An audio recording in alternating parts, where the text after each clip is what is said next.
Now, what would we call it? Koroga or tumbukiza?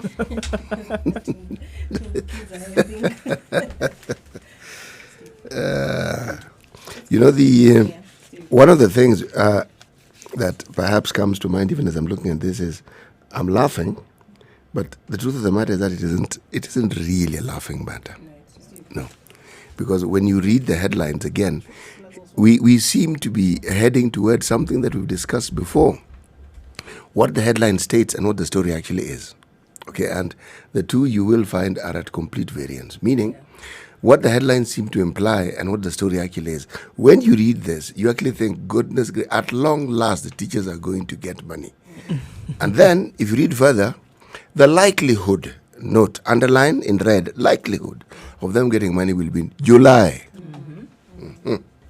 So. Yeah.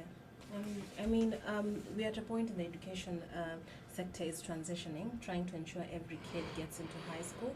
And at the same time, we're at a point where we're trying to adopt CBC, and we have problems with the training, we have problems with the capacity that schools can hold. So at this moment, I'm feeling like, even if you're saying that we might not be headed to salary increments that are quite wide or as promising as these papers might or headlines might suggest, we are having a situation where we wonder, what about the kids, the situations? We're having schools that cannot hold the number of students they already have. We have a situation where we're expecting more kids in schools, therefore a need for more resources. CBC is forcing parents to dig deeper into their pockets, and there's some leaders who are suggesting that let them just share things with other schools and not necessarily have schools receiving more funding. And so I feel like it points to a bit of a mess in terms of prioritization of the funds and where they're going, but also the needs rather cut across. It doesn't mean that teachers don't deserve a raise and the kids don't deserve better facilities and what have you.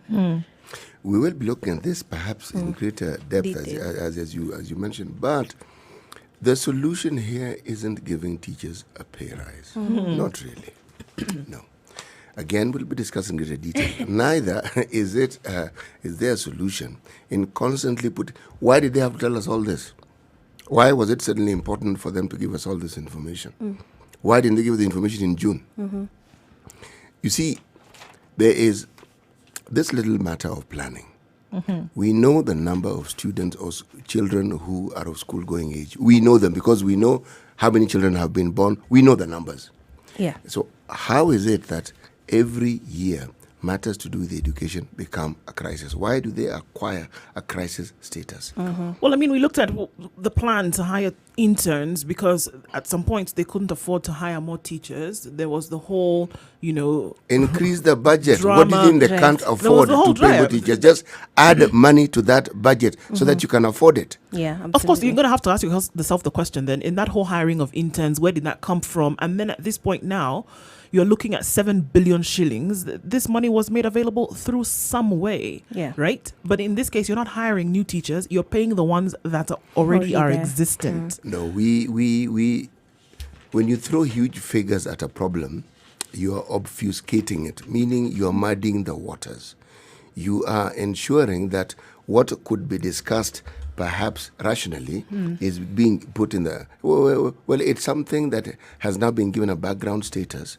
And the issue now is, the money. This isn't a question of whether there's 7 billion or 1 billion. No. You know the number of students who require education. Yeah. You are the ones who determine how much money to put in education. Increase it. Just add to it. Look at ministries that keep returning money and don't end up doing what they're supposed to do.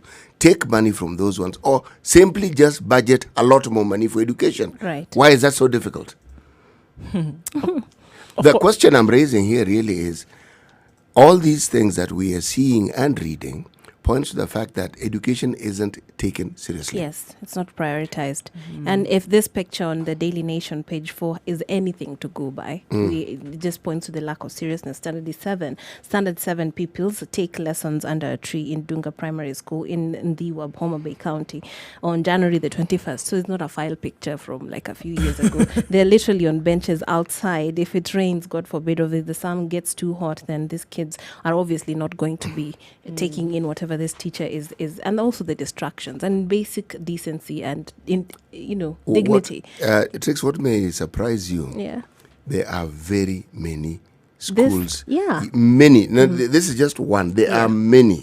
Even secondary schools where at some point classes are held under trees. It's not that they don't have buildings. They're not enough. So. Yeah. And remember last year the floodings that were happening, and students were just literally in pools of water. And it wasn't a swimming lesson. No. So, I mean, here we are Yeah. with that problem. Yeah. You know? All right, like we said, I mean, we're definitely going to look at this in depth later. But of course, looking at more headlines and things that are taking place in the country right now, Ruto meets staff over gun tender scandal. Detectives question 2 directors of firm reported to have received 11.5 million as consultancy fees as the deputy president meets his staff over the fake tender scandal.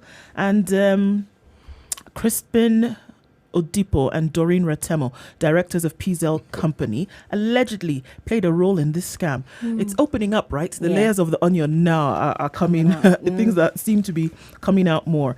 The 2 were arrested last evening as the director of criminal investigations widened the net in the probe. Detectives from the DCI made a visit to Plaza 2000 on Mombasa Road in Nairobi and apprehended the 2. They were directors of PZL Company, which has been named as having played a role in the scam. And at the same time, Deputy President had held a day-long meeting with the staff assigned to his Karen and Harambee Annex offices in a bid to find an ineffective strategy to counter the narrative that has painted the second in command negatively. Now, I'm wondering, to counter the narrative or to find out what exactly happened? Yes, exactly. Well, I wouldn't blame them for trying to. It's a PR issue right now, so countering the narrative would go into that category of handling the matter. Oh, but which is why we said a couple of days ago, you need to own the narrative in the first place. Then you wouldn't have to counter anything. Exactly. Yeah. And then figure out where the problem is, and then make sure that heads do roll. But then it's curious that we are being told here in an interview with NTV on Tuesday night, the former CS said he did not need an appointment to see the DP. Now, guys, everyone was associating Ruto with this issue because apparently the meeting took place at his offices, and therefore we're being told here he does not need an invite or permission to be on the premises. And sources at the Harambee Annex said Mr. Chesa is a regular visitor, and so he has been quoted here as saying the deputy president is my friend. We have been friends for a long time. I don't need an appointment to see the deputy president. And to add on to that, I have been a cabinet minister. So he's just justifying his presence there. Albeit rather briefly. Yeah, and allies. But then in the DP's defense, honestly, when it comes to public offices of this sort, sometimes people, even if you were to not work here or me, and I would come to the gate, and the Askaris, they know me. I'm a known figure, and I come in with a friend of mine and we do some funny business. I feel like the CEO should not directly be blamed for some mess that is happening under here. I agree with you, yeah? he shouldn't, Yeah. but usually there will be. Yeah. Simply because the matters that we refer to don't lend itself to just a simple visit. Yeah. There's a figure that relates to Kenya shillings at the end of this discussion, True. and it's a big figure. True. All right. Now, it is true that everything that we are hearing so far, it's one allegation after another, after another, after another. No evidence has been produced to prove that there was anything untoward that was happening. Yeah. All right. But remember, where you are 100% right is this is an issue of narratives. All right. Yes. So far. And optics. Yes. Now, before anything got to this stage, this is something that in this very room we discussed and said these guys ought to have grabbed that opportunity, captured it, owned it. So the narrative is theirs. Theirs, yeah. But it isn't theirs. Anyway. So it's all over the place, and it's going to continue being all over the place. So what they are going to be doing is playing catch up. Then damage control. Yes. But this particular damage control, it's very, very unlikely Yes. that it's actually going to produce, it's going to do much good. Because one, it is clear that these individuals that we speak of existed. Yes. All right? Yes. It is also clear that some discussion regarding arms and what have you took place. It's also clear that it took place in the deputy president's office. Right. Now, unfortunately, if you look at just conjecture alone, all right, the narrative and the optics do not look good. Yeah. And a lot of things in politics have to do with precisely that. Exactly. It has nothing to do the with the look of truth. things, yeah. Yes. And you can see, and we have evidence. We're not talking about hearsay or stories that came from an aide that No, saw and heard. no, We no. have footage. We have pictures here on the Standards page 6. One of the arms dealers walk out of Harambee House Annex on Monday with a police officer after investigations into the fake 39 billion arms deal at the premises. So these are not fictional characters that were being told. We actually we've seen them, and there's evidence that they do exist. You know, the last time we had such a case was a time the President Kibaki's Yes. tenure, where you had two brothers. Atur brothers. It's very similar, actually. Yes. Yeah. Where there are these individuals who come from, some country, Yeah. and they seem to hold a lot of sway within government circles. And the constant question was, okay, so what are they doing here exactly? And at whose behest are they here? Are they operating? Etc., etc., etc. But these ones seem to be just businessmen who came to Kenya, understanding that there were businesses that they could conduct. Yes. And now they have gotten themselves, it's not even the deal. They have landed smack in the middle of one of the biggest political fallouts. Scandals, yeah. Fallouts, really. You see, the scandal comes into play when people disagree. Yes. And then everybody now starts bringing out all the dirty laundry and airing it. Of course, at the same time. All right, we're going to take a break and have a look at what's going on with the weather right now. Keep it here. We continue taking a look at what's going on in the papers.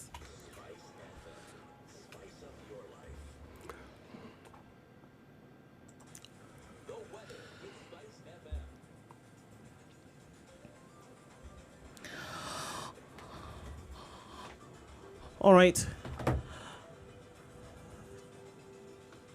Taking a look at what's happening in Nairobi right now. We're looking at temperatures of 17 degrees, highs of 24 and lows of 19 today. It's going to be a warm day in the city. And moving forward in Eldoret at 11 degrees. It's going to be a partly cloudy day through today, highs of 23.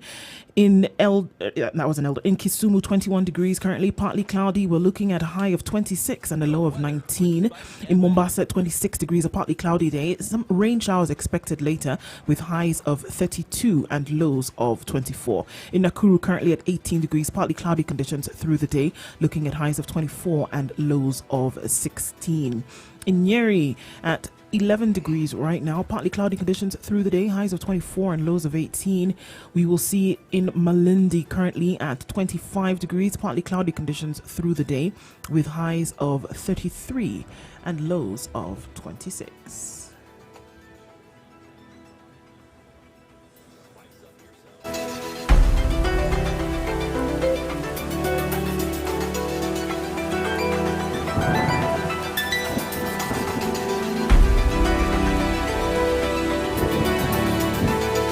You're listening to Spice FM and watching probably KTN News. Mature, and this is the intelligent Situation talk Room. I'm every with morning. Titi Muga, Ndu Spice up Oko, yourself. and the news hound Eric Latif is missing today. But well, we're going to. The show must go on. So Mornings done right. Under the 94.4 weather. Spice Under FM, the weather. Yes. Nairobi. Yes, Yeah. we also have weather in this country that you can actually get under.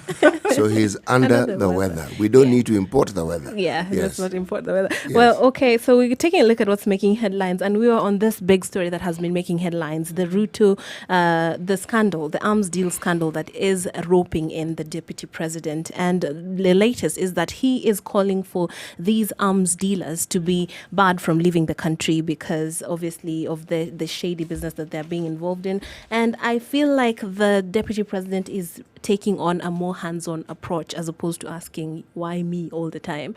And there was a quote, I'm hoping it was not fake news, but he asked, the problem with the country is that we are not busy fighting corruption. We're busy fighting Ruto.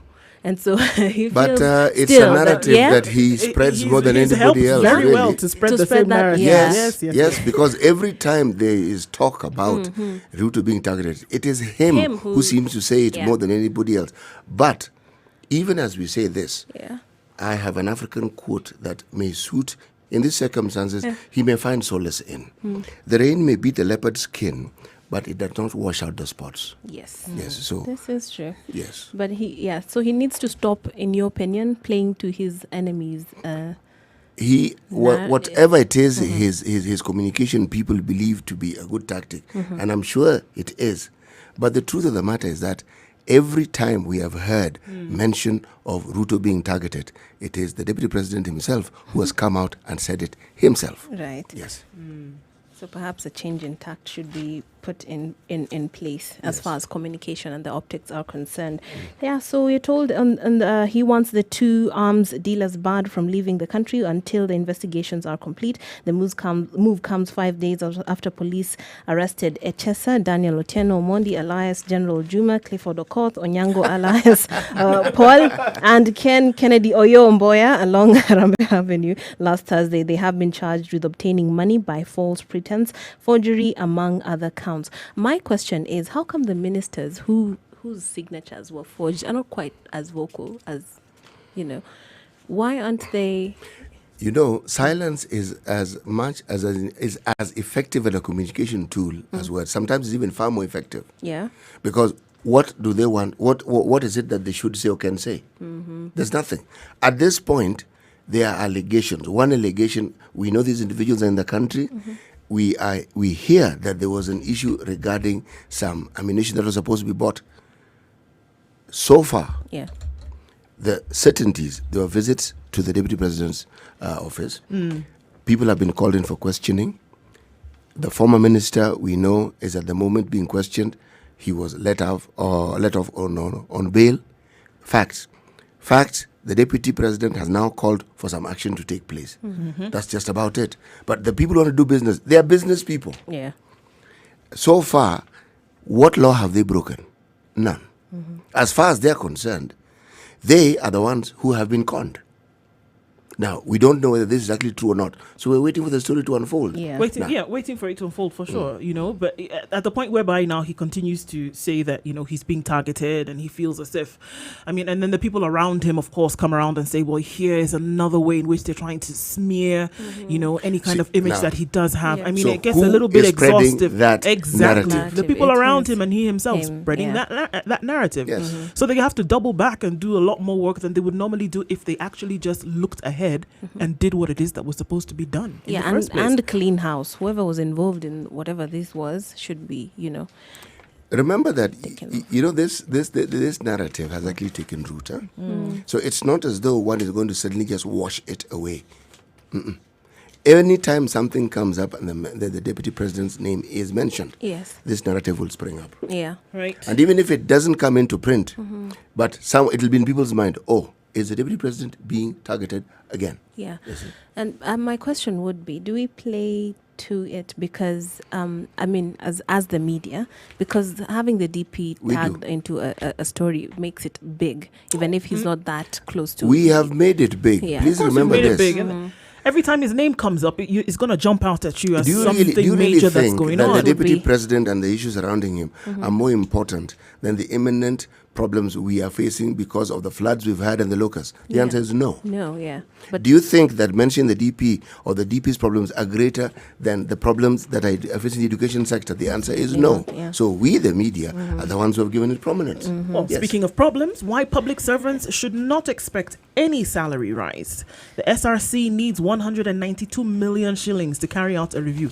I didn't say 192 to pay. No. You were going. They need 192 million shillings to carry out a review. The salaries team warns of delay in review of the workers' packages as Commission has no money for the exercise. The much anticipated pay rise for public servants hangs in the balance following revelations that the team expected to conduct and effect the salaries review is cash strapped. It has emerged that the Salaries and Remuneration Commission, which is required to begin the job evaluation for the pay rise, has warned that it had no money to undertake the exercise. Further, the SRC has cautioned the impending review of salaries and benefits for public servants is in jeopardy unless the Commission is allocated 192 million shillings.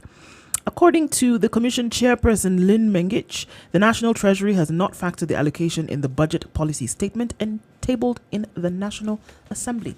Has not been tabled, so obviously, now that it's coming up for review, there's really nothing they can do, right? Because they haven't got the money. Yes. Have they Good times. explained why it is this huge amount is actually what is needed and For without review. which this review would not take place? No, they're not going to tell us what it is for, but we know that based on ceilings under the policy statement, the Commission got an allocation of 459.7 million. And of course, now with the money that they still need, it is there's a hole. But they've not told us they've not told us really what it really is for. Apart from the salary reviews, the Commission said the budget will not help it meet its demand to find the right space for the commissioners and the secretariat after the request for 40 million shillings for rent was slashed by 8 million shillings. So they've not told us those reasons that you're looking for, CT. No. Well, I don't think we're going to be given the reasons, really. Sure. The reasons often precede the money being given to you, isn't it? Yes, meaning you state why it is you need the money ahead of time so that you can be included in the budget. In this But- case, we're talking about something having not even been tabled. Yes, So it's not but- going to happen. Yes, Yeah. but remember also, this is what they do. Yes. Yeah. This commission, this is part of their function. This is what they do. Yeah. So maybe I would ask the question, do we know how much they've spent in previous reviews? Because if we did, then we'd have a clear idea and we'd say, well, it just follows the norm. This Right. is what they normally do. And as far as these big figures go, then do you think there's need for clarity in terms of explaining to There the is. public? It is public money. And also And people are remember- expecting a pay rise. Exactly. Yeah. At this point in time, when we are talking about not having money, we're talking about teachers' support, money that isn't, that has been a certain amount of money that is being associated with some arms deal that is not very clear. You throw in a requirement for more money right now, you couldn't have chosen a worse time to do so. Yes, true. Because- Because they will point to that. Yes, one will ask, but why is this important? We have problem A, B, C, D, and you're telling us you need money to review. Yes.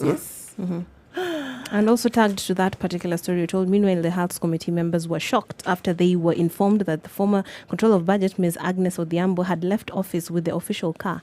And a reaction has been gotten here from Mhaya MP Dr. Chris Omulele, who said, this is shocking. Is this allowed in government that your term can come to an end and you can be allowed to go home with the official car? And then I'm sure in a while we'll be told that they need a certain budget to procure new vehicles because people are leaving office with government property. How that information even became news, I never begin to wonder. Yeah, as in, okay. Surely there is a process that every government official follows.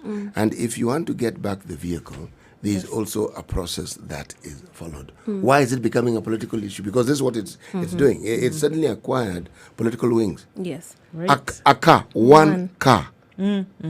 She's no longer in office. Why should she be driving By an the official way, vehicle? governments, this government has pools of vehicles. It's not as though even that department she belongs to doesn't have one vehicle. Yeah. So it can't be that the functions of that particular government department have now halted because somehow you can't locate the car that had been part and parcel of the office of this particular individual. So you feel that this is misplaced detail attached to this particular story? How important is it? Unless, well, if I were to make it important, perhaps I would do an expanded view of how many vehicles that are in people who have retired, moved out of office, and then the general cost that would, and then show it to the public. And how this is impacts How this on the... actually Yes, But yes, the yes. One. No. Yeah. We can't look at it in the light Yeah. of that.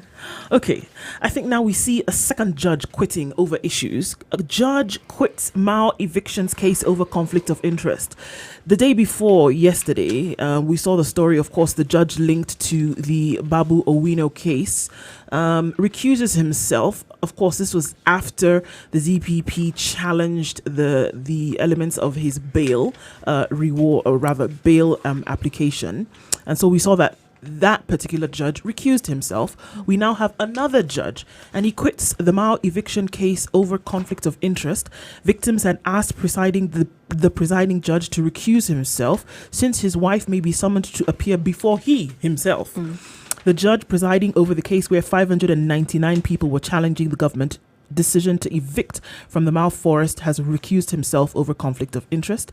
Justice Sila Munyao quit because his wife, Linda Ruto, was a member of a task force set up in 2018 to look into the challenges facing management and conservation of forests. in Kenya.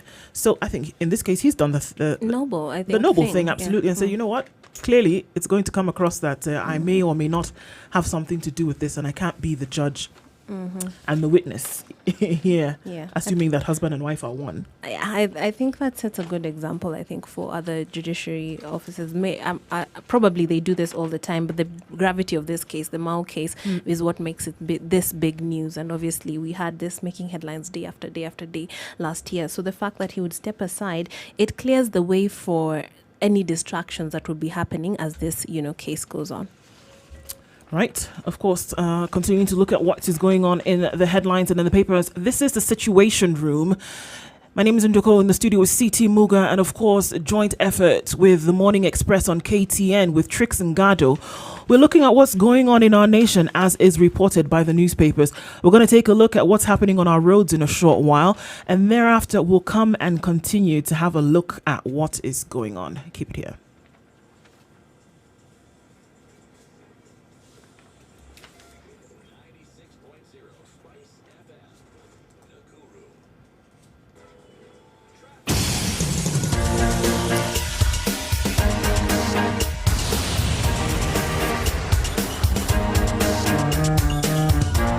Right, taking a look at what's happening on our roads this morning. Of course, on Mombasa Road, we already have what we normally do around this time.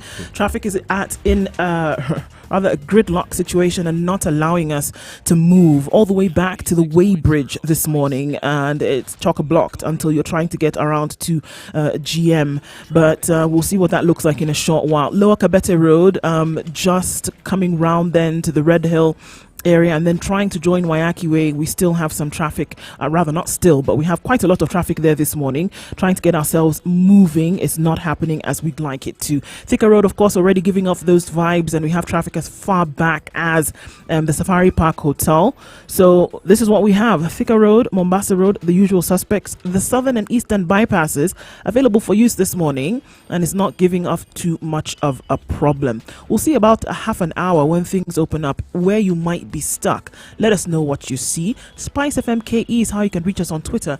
Give us a call on 0719 012 600 and we'll see how we can help you out and keep things moving this morning.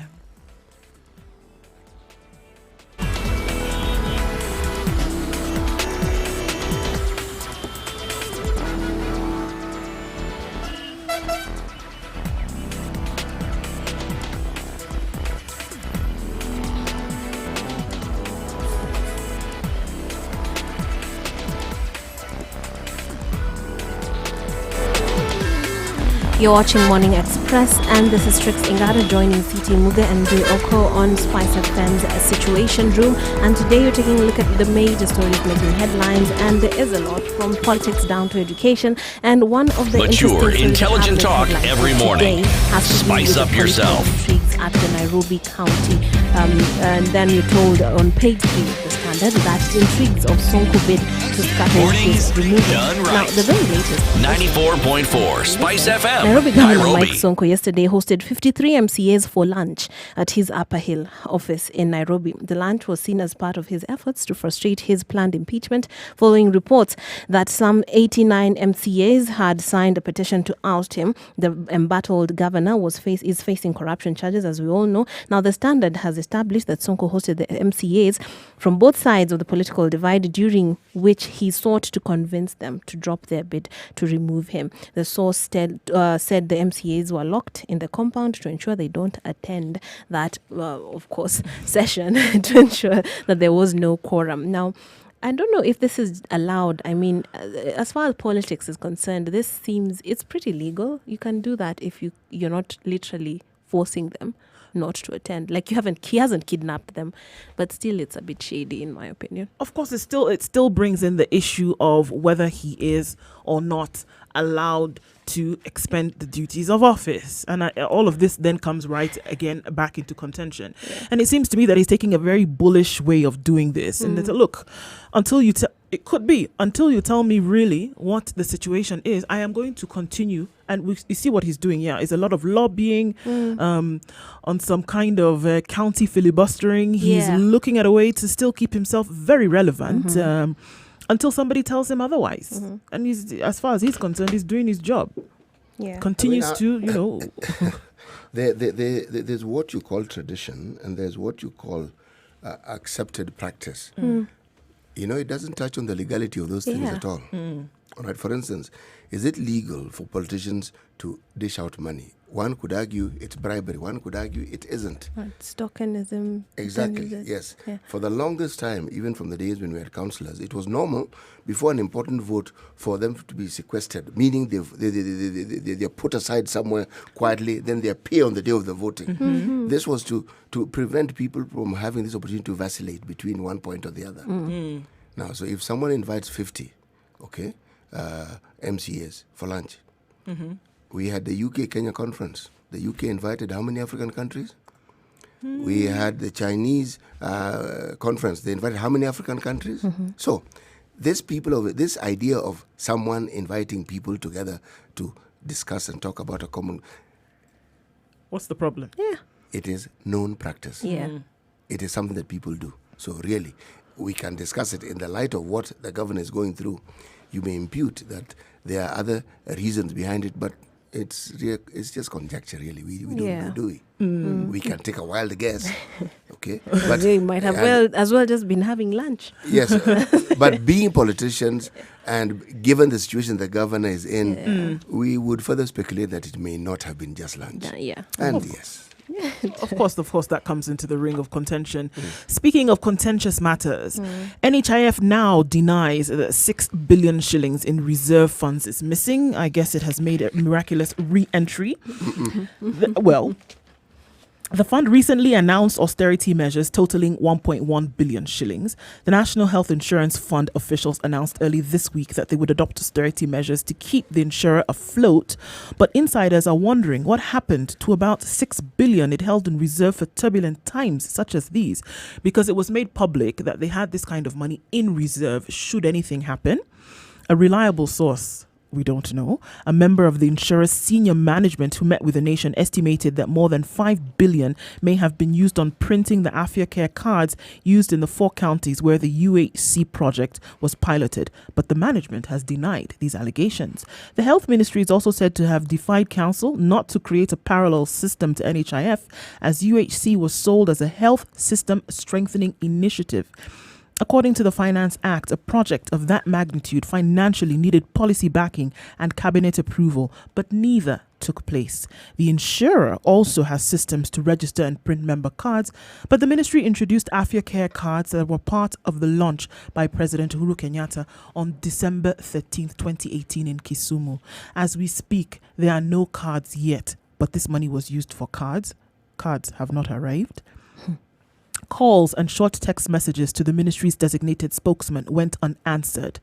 Interestingly, the 4 counties are yet to get the cards. At Nyeri Referral Hospital, clinicians did not get the cards on time and have had to log into the MTBA system to see whether a patient is registered. In Kisumu, some of the money did not reach the hospitals that have been implementing the program. Voila. So if they didn't reach the hospital, where did they reach? Somewhere in orbit. Because they got stuck somewhere. So where? Oscillating somewhere in the atmosphere. And the most unfortunate thing about these types of stories is that it's the common one entry that continue to suffer. Absolutely. You can imagine then showing up to hospital, and we've had these cases in Nyeri, you've had these cases in Kisumu. Showing up to hospital, your details are not there because you do not have a card. And then, of course, they have to check into a system which, in many times, according to this report, is faulty. So they can't find you, and you need medical attention. I laugh in pain because where are we going with this? It's neither here nor there. 6 billion shillings that were supposedly spent on something we don't know where they are. We don't know now where this product is. The questions are being asked. Nobody is answering. And then they're talking just 2 days ago about austerity measures. This money that was supposedly was supposed to be in reserves, having been used for some cards, which are mystery cards. I don't know, maybe you lick your finger, stick it in the air, and then that's how you get some kind of medical treatment. I don't know, but this is where we are. Yeah. It's pretty unfortunate. And the report further says that the contributions have increased 3-fold, but the benefit payouts have also increased 5-fold over the same period, meaning that nothing is done to level that, and it would affect the insurer. Now, Look, there are, there are people who really just need to get their malaria treated or their kid looked Exactly. at. We call it kizungu mingi, all this does not matter to them. They're just looking at the government that we voted in. What are they doing for us as far as universal healthcare is concerned, as far as making sure our lives are more comfortable? And when we talk about these things, and they seem a little too removed from the common wananchi, but honestly, sometimes it just boils down to someone who's trying to get their broken leg treated. Yeah, and what would be the thing that is standing behind them and never ever being able to walk again would be that these little things that we are seeing here that are put in small numbers that might not make much sense. Exactly. From face value. This is quite unfortunate because I think we're going to see this reoccur over and over again, especially when it comes to what NHIF is dealing with and what needs to be done. Because again, if we're looking at a vital driver of development, health is one of them. The UHC having been seen as one thing that must succeed in line with the president's Big Four agenda for the country, of course, not just for his legacy, but for the country. And if NHIF, as seen as the agency driver of UHC, cannot get its act together for something that is vital, then folks, we have a problem. We do. And it can't be who said, who didn't say, who's giving information, who's not. Austerity measures here or not. I mean, this has got to be something that is extremely clear and quite transparent. And if you're looking for something that paints a picture about the quality of healthcare that is afforded to the common wananchi in the country, you need to take a look at page 13 of the Standard. A very disturbing picture right there. A very sad story about a man who's has tried to get treatment to no success, and obviously the state in which his legs are just paints a clearer picture at where we are, because the most he was told was that doctors diagnosed him with a condition, but after conducting tests, nothing was discovered. Medicine was prescribed, and he was told to stay close so that they can keep a closer eye to his leg. One of the things that some of our ministries may not understand is that they may find themselves going against the Constitution in the most blatant way possible. Right. If you look at, say, the fundamental rights that we have, rights that you cannot sort of like twist around and you cannot add it to meaning, they're fundamental and they stay that way. Yeah. Cruelty, torture. Now, look at what's happening to people who cannot get their children to school. Right. The anguish that you bring to a parent and to the student who cannot access this, because one, it wasn't planned for. We've had natural calamities that have prevented them from doing so. You have an economy that cannot afford people an opportunity to get a job. So if you combine these things and they land on one individual's lap, would you not say that you are actually abrogating this individual's very fundamental rights? Right. Because you've denied him access to some of these things that he should be enjoying as a citizen of this country. Yes.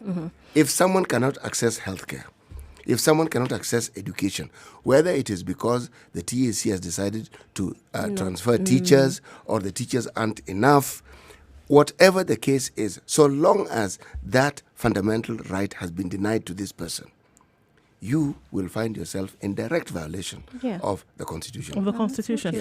It's unfortunate because I don't think that is taken into consideration very many times, or even at all.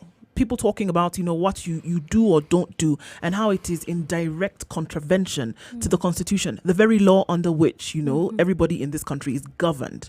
And I believe that if we actually look at it like that, it's possible that we would have more and more, if not people then living according to the law, or at the very least then people being able to point out when we've gone off course. But I think that is the be all and end all of everything, to say, look, it is against this Constitution. This is the backdrop of how we operate as a government, as a people, as civil society, as whatever. If that is not taken into consideration, then it's clear why we have a lot of problems that we do. Yeah. One of the things that poverty does for you or does to you, it actually denies you dignity. True. And that's a fundamental right. The right to dignity, to human dignity. Yes. How do you actually live on this planet, in this country, with people around you, when it is clear that through no fault of your own, you cannot even take care of yourself. Yeah. You know, you've been stripped of any dignity you may have, absolutely and completely. And you've done everything in your power. And Yes. when you look at this Frederick Kalama's face, honestly, it just paints a picture of that despair. kind of It's despair. Yeah, frustration and despair. And he has said in this story, I sold my cows to cater for my hospital bills, and now my wife has to do all kinds of menial jobs in the neighborhood to put food on the table. It's not even to get treatment. It's not even to treat him. Just food. Because it's obviously really he's not unfortunate. able to work. Yeah, and they're trying to treat a fungal infection. And yet, you know, if indeed our hospitals were functioning as they should, all right? Forget these lofty ideas that we keep talking about, UHC and what have you. People have been going to hospital and accessing care long before these ideas came into being. Yes. Now, if you look at the confusion that already exists, you throw in a very good idea like UHC into it, what do you think you're going to get? A solution. More confusion. More confusion. Yes, because right now, if the very bedrock on which we were supposed to actually base the UHC was the NHIF system, and we know how topsy-turvy this one is turning out to be. Yeah. So where exactly would someone like Mr. Kalama get it? And he isn't the only one. No. There are people who have some very basic conditions that a normal healthcare should take care of, but we can't. But we can't. We're not able to do that. No. Taking a breath. This is the Situation Room, of course, Kenya's biggest conversation. We're taking a look at what's going on in the papers. This is a joint effort between the Situation Room and the Morning Express with Trix Singado here from KTN News. We're going to be back in a short while as we continue to take a look at what is happening. Probably take a skip over the border and see, or rather around the borders on the globe, and see what's happening coronavirus related. And we'll be back in a short while. This is the Situation Room, Kenya's biggest conversation. Keep it here.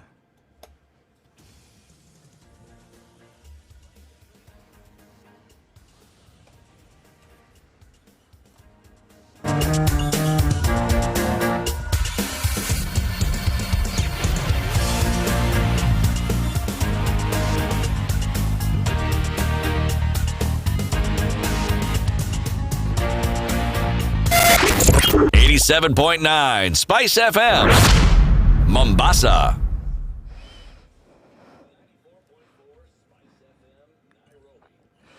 You're watching Morning Express, and this is the Situation Room in Converges with 80s Spice have never FM, sounded so good. City Muga, My favorite songs of the 1980s. and 94.4 Spice FM, Nairobi. And we're taking a look at the papers, and the stories are interesting. Mature, intelligent We've talk looked at the every morning. on page 3. Among them Spice is up a yourself. couple that has confessed to killing their newborn. Mornings done right. 94.4 Spice FM, Nairobi. He was talking about dignity just a few minutes ago, and that just points to how we have been failed by the government in terms of the economy, ensuring that we are just having the basic of things. But a bigger story that has been making headlines is still on the papers: coronavirus, something that we talked about on Morning Express extensively for a whole hour yesterday with officials from the Chinese government, and now we're being told that there is a call to bring back our starving children from China. Families are begging, and obviously, like I said, I think on this show a few days ago, it's not just about the virus itself. It's about them not being able to live and do their normal things as usual. So they're not living the normal lives that they were living, and they're not chasing the dreams they had gone abroad to chase. The story is still on the Daily Nation. We're told it's despair for those with kin in China. Same call for people to be brought back home and be quarantined here near their families. Yeah, I think we go back to the thing that people would rather be sick at home. But, here we are then dealing with one edict that has been given by the Chinese government, whereby they said nobody's moving, whether you're Chinese or not. Nobody's getting out of these particular areas. And we heard that the ambassador, the Kenyan ambassador to China, Sarah Sarem, say the other day that, her hands are tied. There's really nothing that they can do. In terms of diplomatic relations, she's brokered as much as far as she can, but she can't get anybody out. No, other citizens of other countries are leaving China. I think the issue is when they leave wherever it is they've been sequestered, do they move directly to a plane that takes them home, or?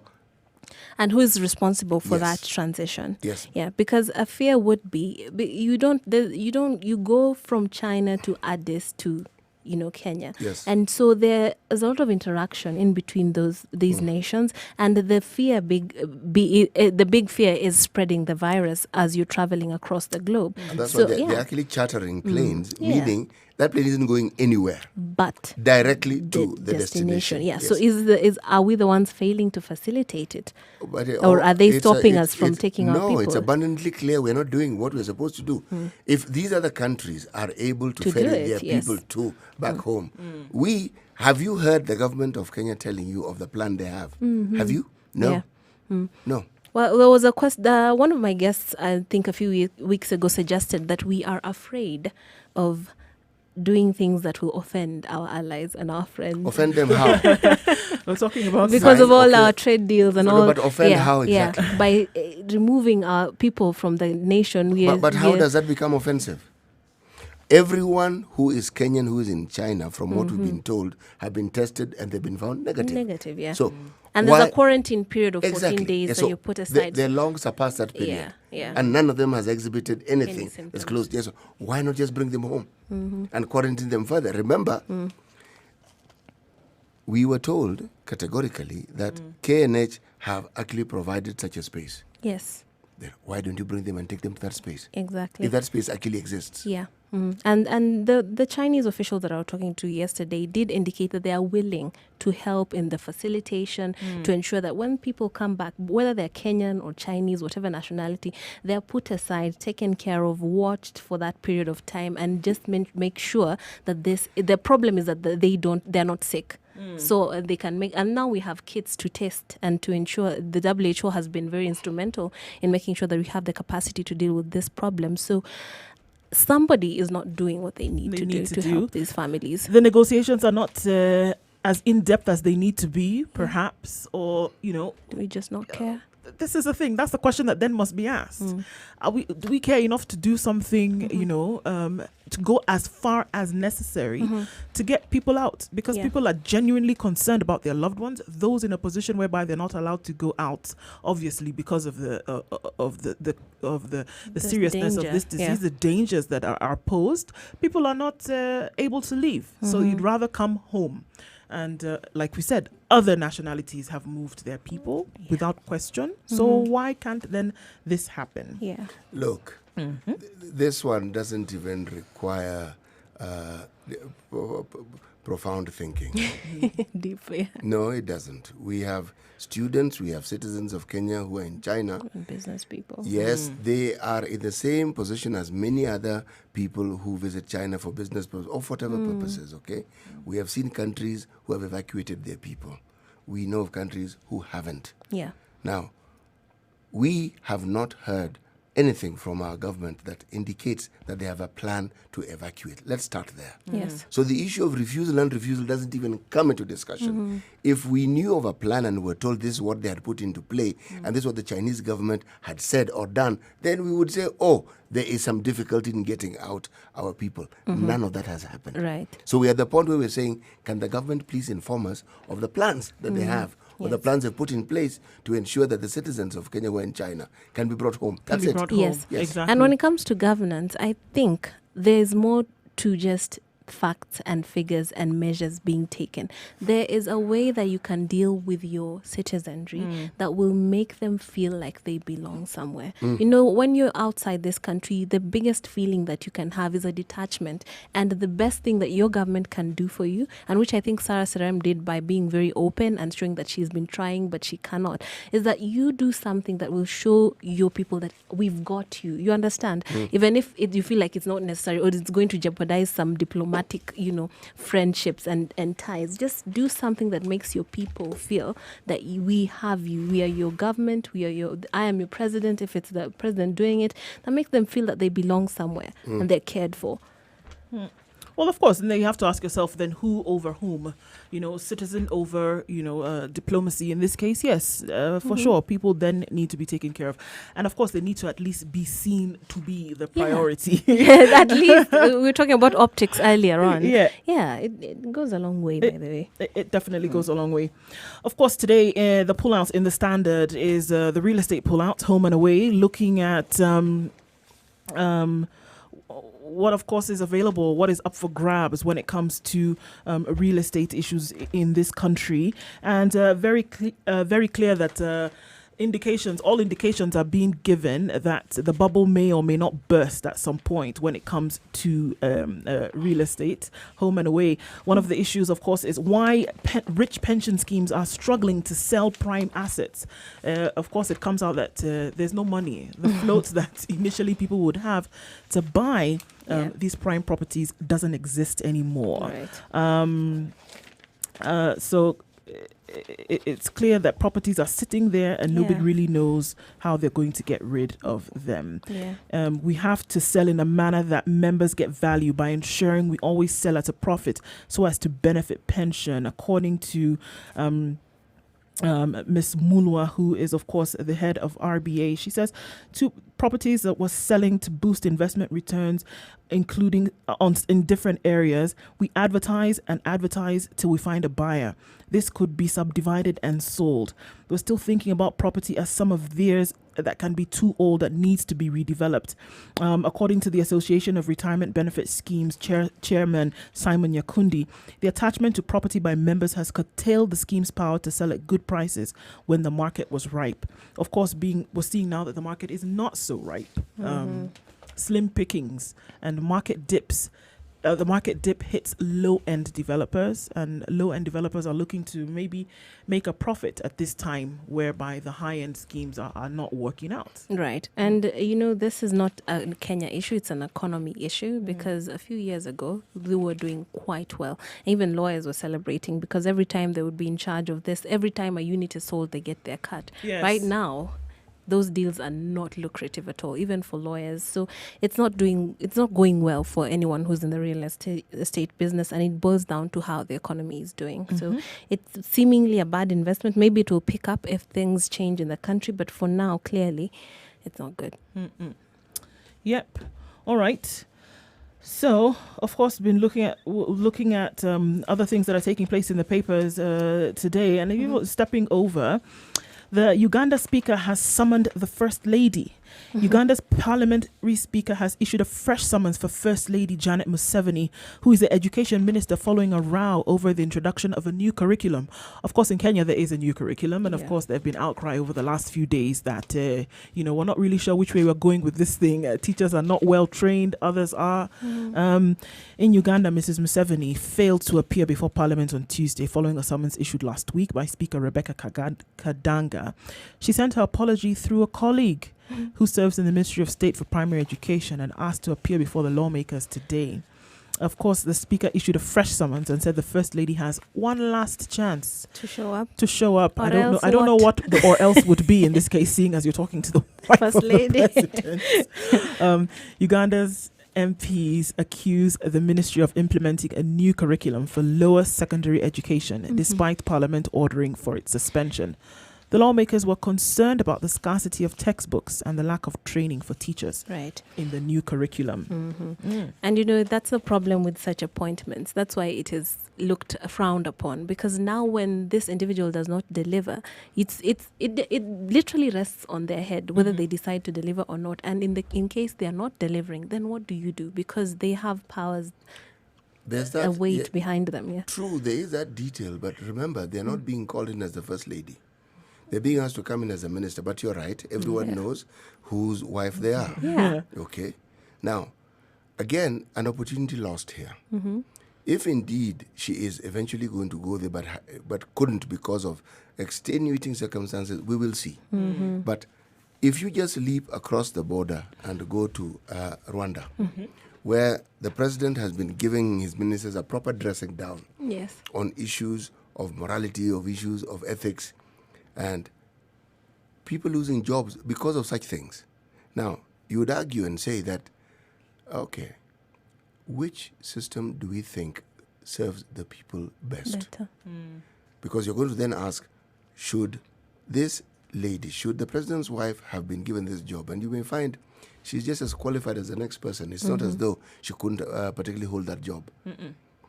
The problem is not her being summoned. The problem isn't even the education system. The problem is understanding it. When the person in charge is called, they ask you to come and explain something that they don't understand. Right. That's all. Yeah. So, By the way, yeah. yes. And then the shame of being exposed as not being as knowledgeable Yes. to handle that docket So as you should be. may arise, but Yes. but an opportunity is lost if you actually don't go and explain it. Then people will impute all manner of reasons as to why Yes. you didn't go. Yeah. True or not. You see, again, the optics now come into being. So Again. an opportunity lost, because if she goes, an opportunity taken advantage of, Stands it'll her be ground, explained, yeah. and she'll say, yes, the minister came, explained. If they don't go, then all the other reasons will come into play. But this is still an unfolding story. Why don't we wait and see? Hopefully she will show up and, Yes. clear the air and perhaps give a nice blueprint of what her plans are for the Ministry of Sometimes it Education. is actually better to delay, Yeah. yes, And plan. and plan yeah. and actually go there when you are now ready to Prepared. respond to the questions You're that you right. have. So again, there's that little issue of it being a strategy. Delay until you know exactly what you need to present, and when you go there, you're ready to actually make a presentation. Yeah. Yes. This is true. Right, coming to the top of the hour, right here in the Situation Room, we are discussing, of course, what's happening around the world and right here in Kenya. My name is Nduoko. In the studio this morning was Siti Muga and Trix Ngado from the Morning Express on KTN, looking at what is going on in the world. We're going to take a look at what's happening on the roads and come back and look more in depth into some issues that concern us. Keep it here in the Situation Room.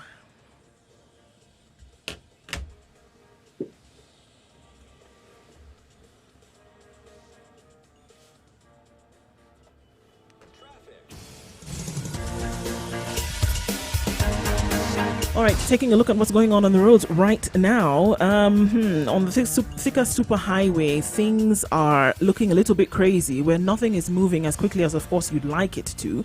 But we see that it's moving very slowly, coming off the Muthaiga turn and then just past Survey as well. We don't have much of a problem. Traffic.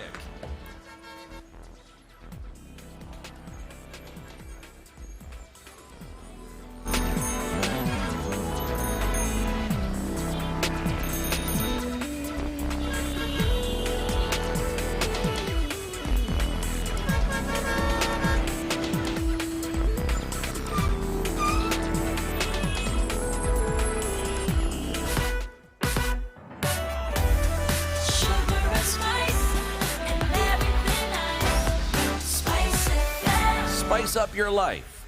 It has to clear exactly 7.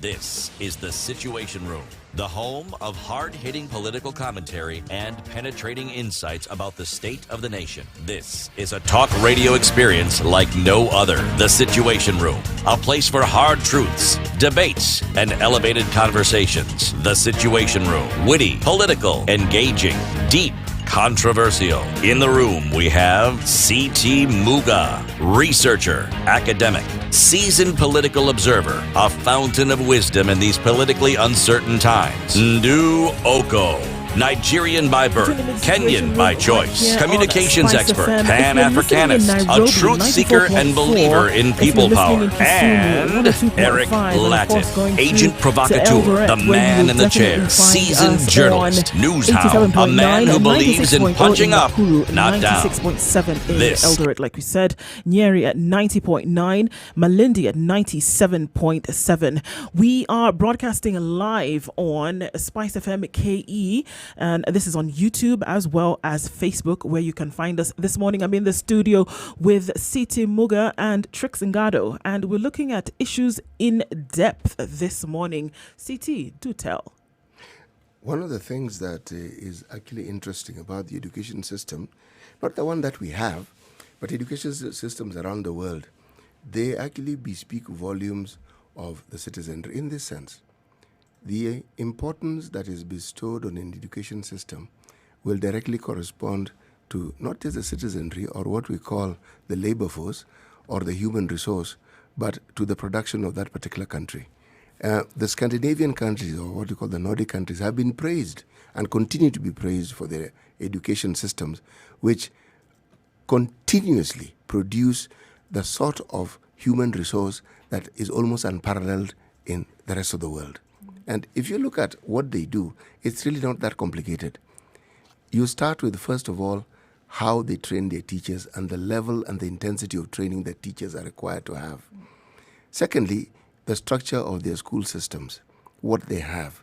It's not just headmaster, teachers, gardener or cleaner, and if it's a boarding school, someone who actually cooks. No.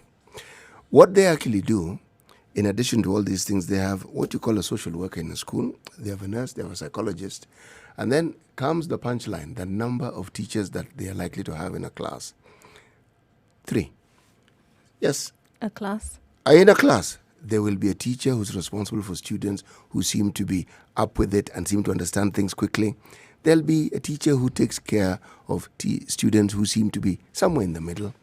And there'll be a teacher who looks into the interests of students who appear not to be quite with it, who appear to be slow, who seem to take their time in understanding. I know you may find this strange. We do have schools in this country that have similar systems. In this very country, I know schools that have 2 teachers per class.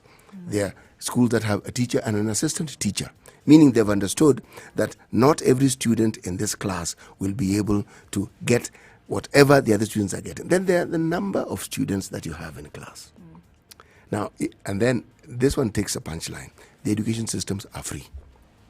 And the education system is based on not just the population, but on the areas that people live in. Now, this again is not strange to this country. For the longest time, this country had that very system. There is no place where people lived in where you couldn't find a school to correspond with it.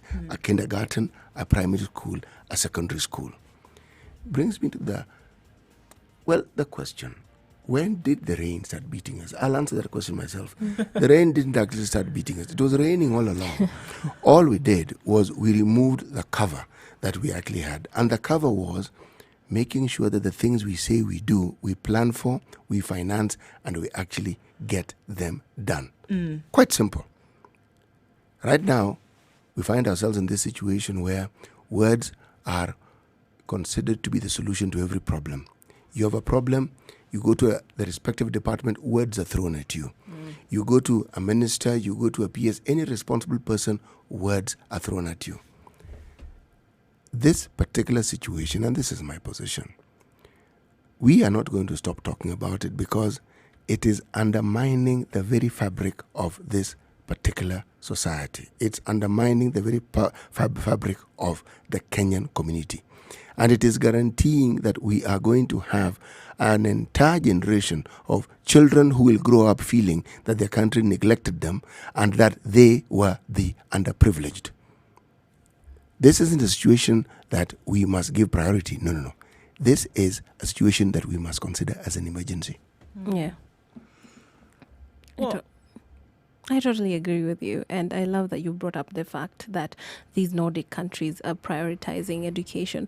In Africa, just to paint a clearer picture, Kenyans are one of the most educated. So as far as they are considered. Considered. The Nigerians would argue with you and tell you, excuse me. Wait. The Ghanaians would tell you, step aside pause a little bit. for yes. Yeah, but we are considered one of the better educated citizenry. But that said, being educated is one thing, but what is it that we are doing with these knowledgeable people? We always talk about the once we are out of the system, what are we doing with ourselves? And there's a lot of talk about SMEs, entrepreneurship, but there are careers. There are ways that a country can change just based off of what people picked from their universities. Researchers, we have planners, we have architectural experts, and people who these ministries can actually absorb to ensure that we are having blueprints that actually work for us and actually have plans that are more informed and enforcers and all that.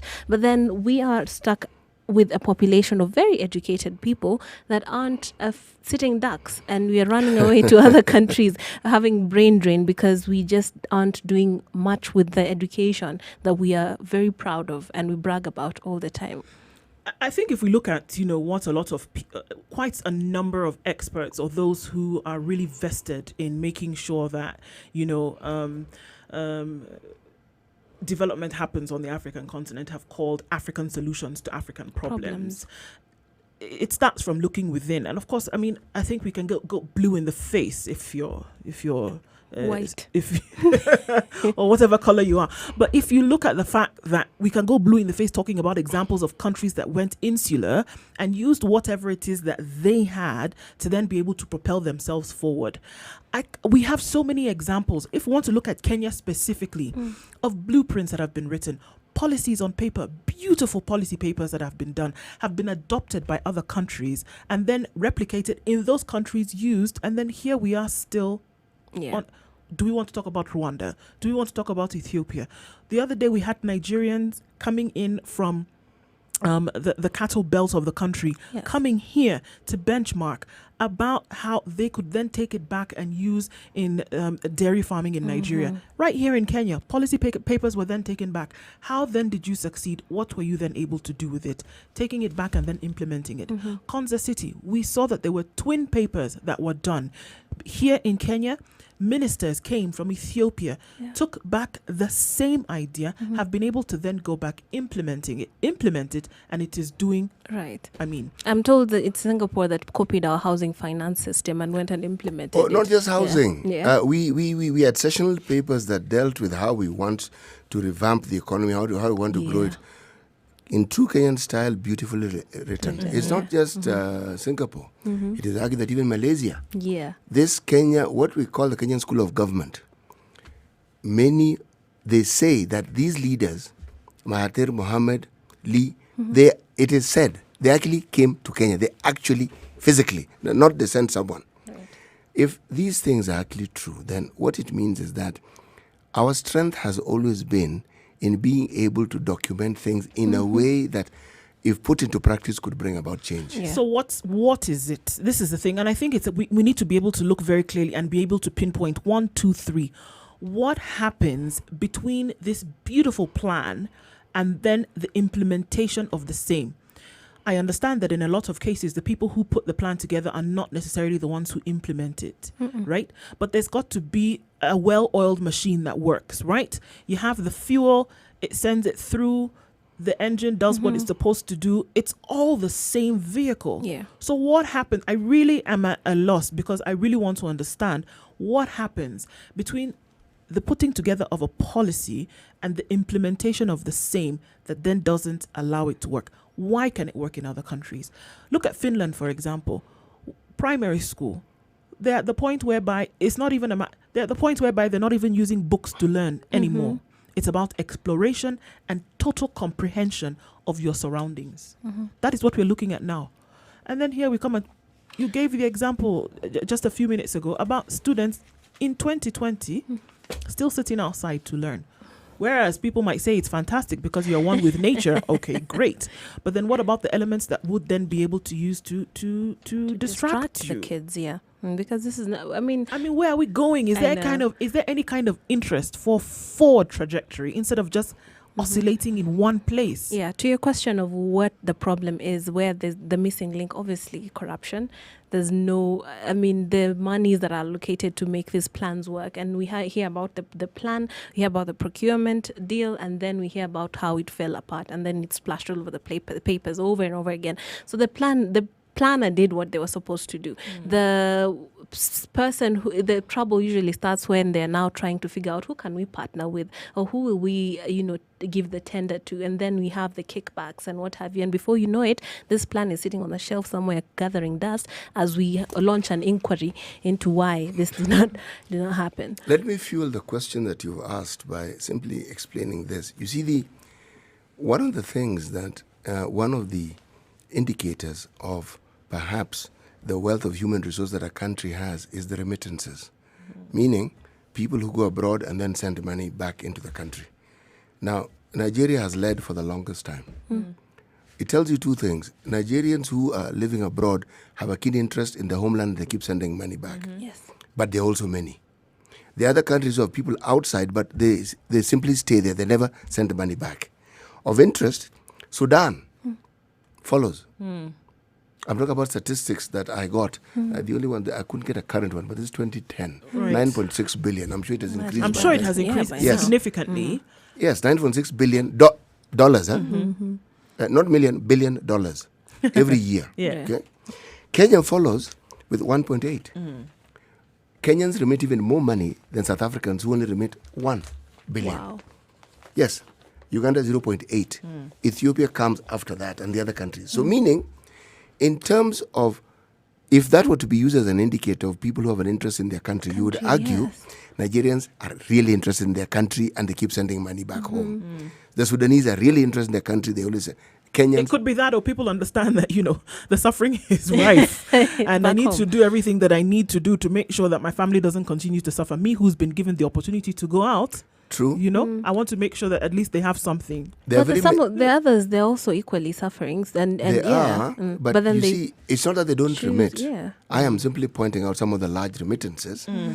Two things correspondingly. It means that the human resource that is out there, two things. Either they're numerous or they're well educated so they can earn more, so they have the ability to send back home more. Yeah. Okay? But whatever perspective you want to have, what it indicates is this. This is human resource that could have been in the country. Exactly. And it isn't in the country. Yeah. All right? It has gone elsewhere. But it also tells you that if that's the factory that they came from, that factory is still producing more and more human resource. So your question, what do we do with the human resource? Because at the planning stage, you will not find fault. No problem. Impeccable. At the talking about what we want to do stage, again, out of 100, 102%. Okay? At the making sure that it's disseminated to the various government departments or ministries, again, no problem. From that point onwards, it's open season. Yeah. It's a party. Open season for nonsense. We're going to take a look at the weather right now. We're going to come back and discuss this. Then what happens between policy and planning and then the implementation of such? And it seems to be something that is rife wherever you go. Some of these countries that you've mentioned, this is the story. Everybody can tell their own tale about it in terms of, where we are. So what can we do for the rain to stop beating? In this case, we're going to take a look at the weather. You're in the Situation Room, Kenya's biggest conversation. We will be back in a minute.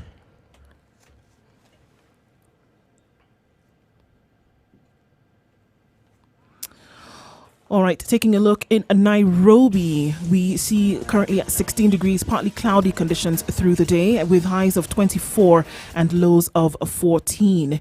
In Kisumu at 24 degrees, partly cloudy conditions, rain expected later with highs of 31 and lows of 24. In Eldoret at 14 degrees, partly cloudy conditions with highs of 22 and lows of 14. In Nakuru at 13 degrees with highs of 24 and lows of 13. We'll see partly cloudy conditions and a chance of rain later. Nyeri at 12 degrees, highs of 22 and lows of 14 today. Partly cloudy conditions, rain expected later as well. In Mombasa at 26 degrees, likely to be a warm day, highs of 32 and lows of 26. And finally, in Malindi at 27 degrees, looking at highs of 33 and lows of 24.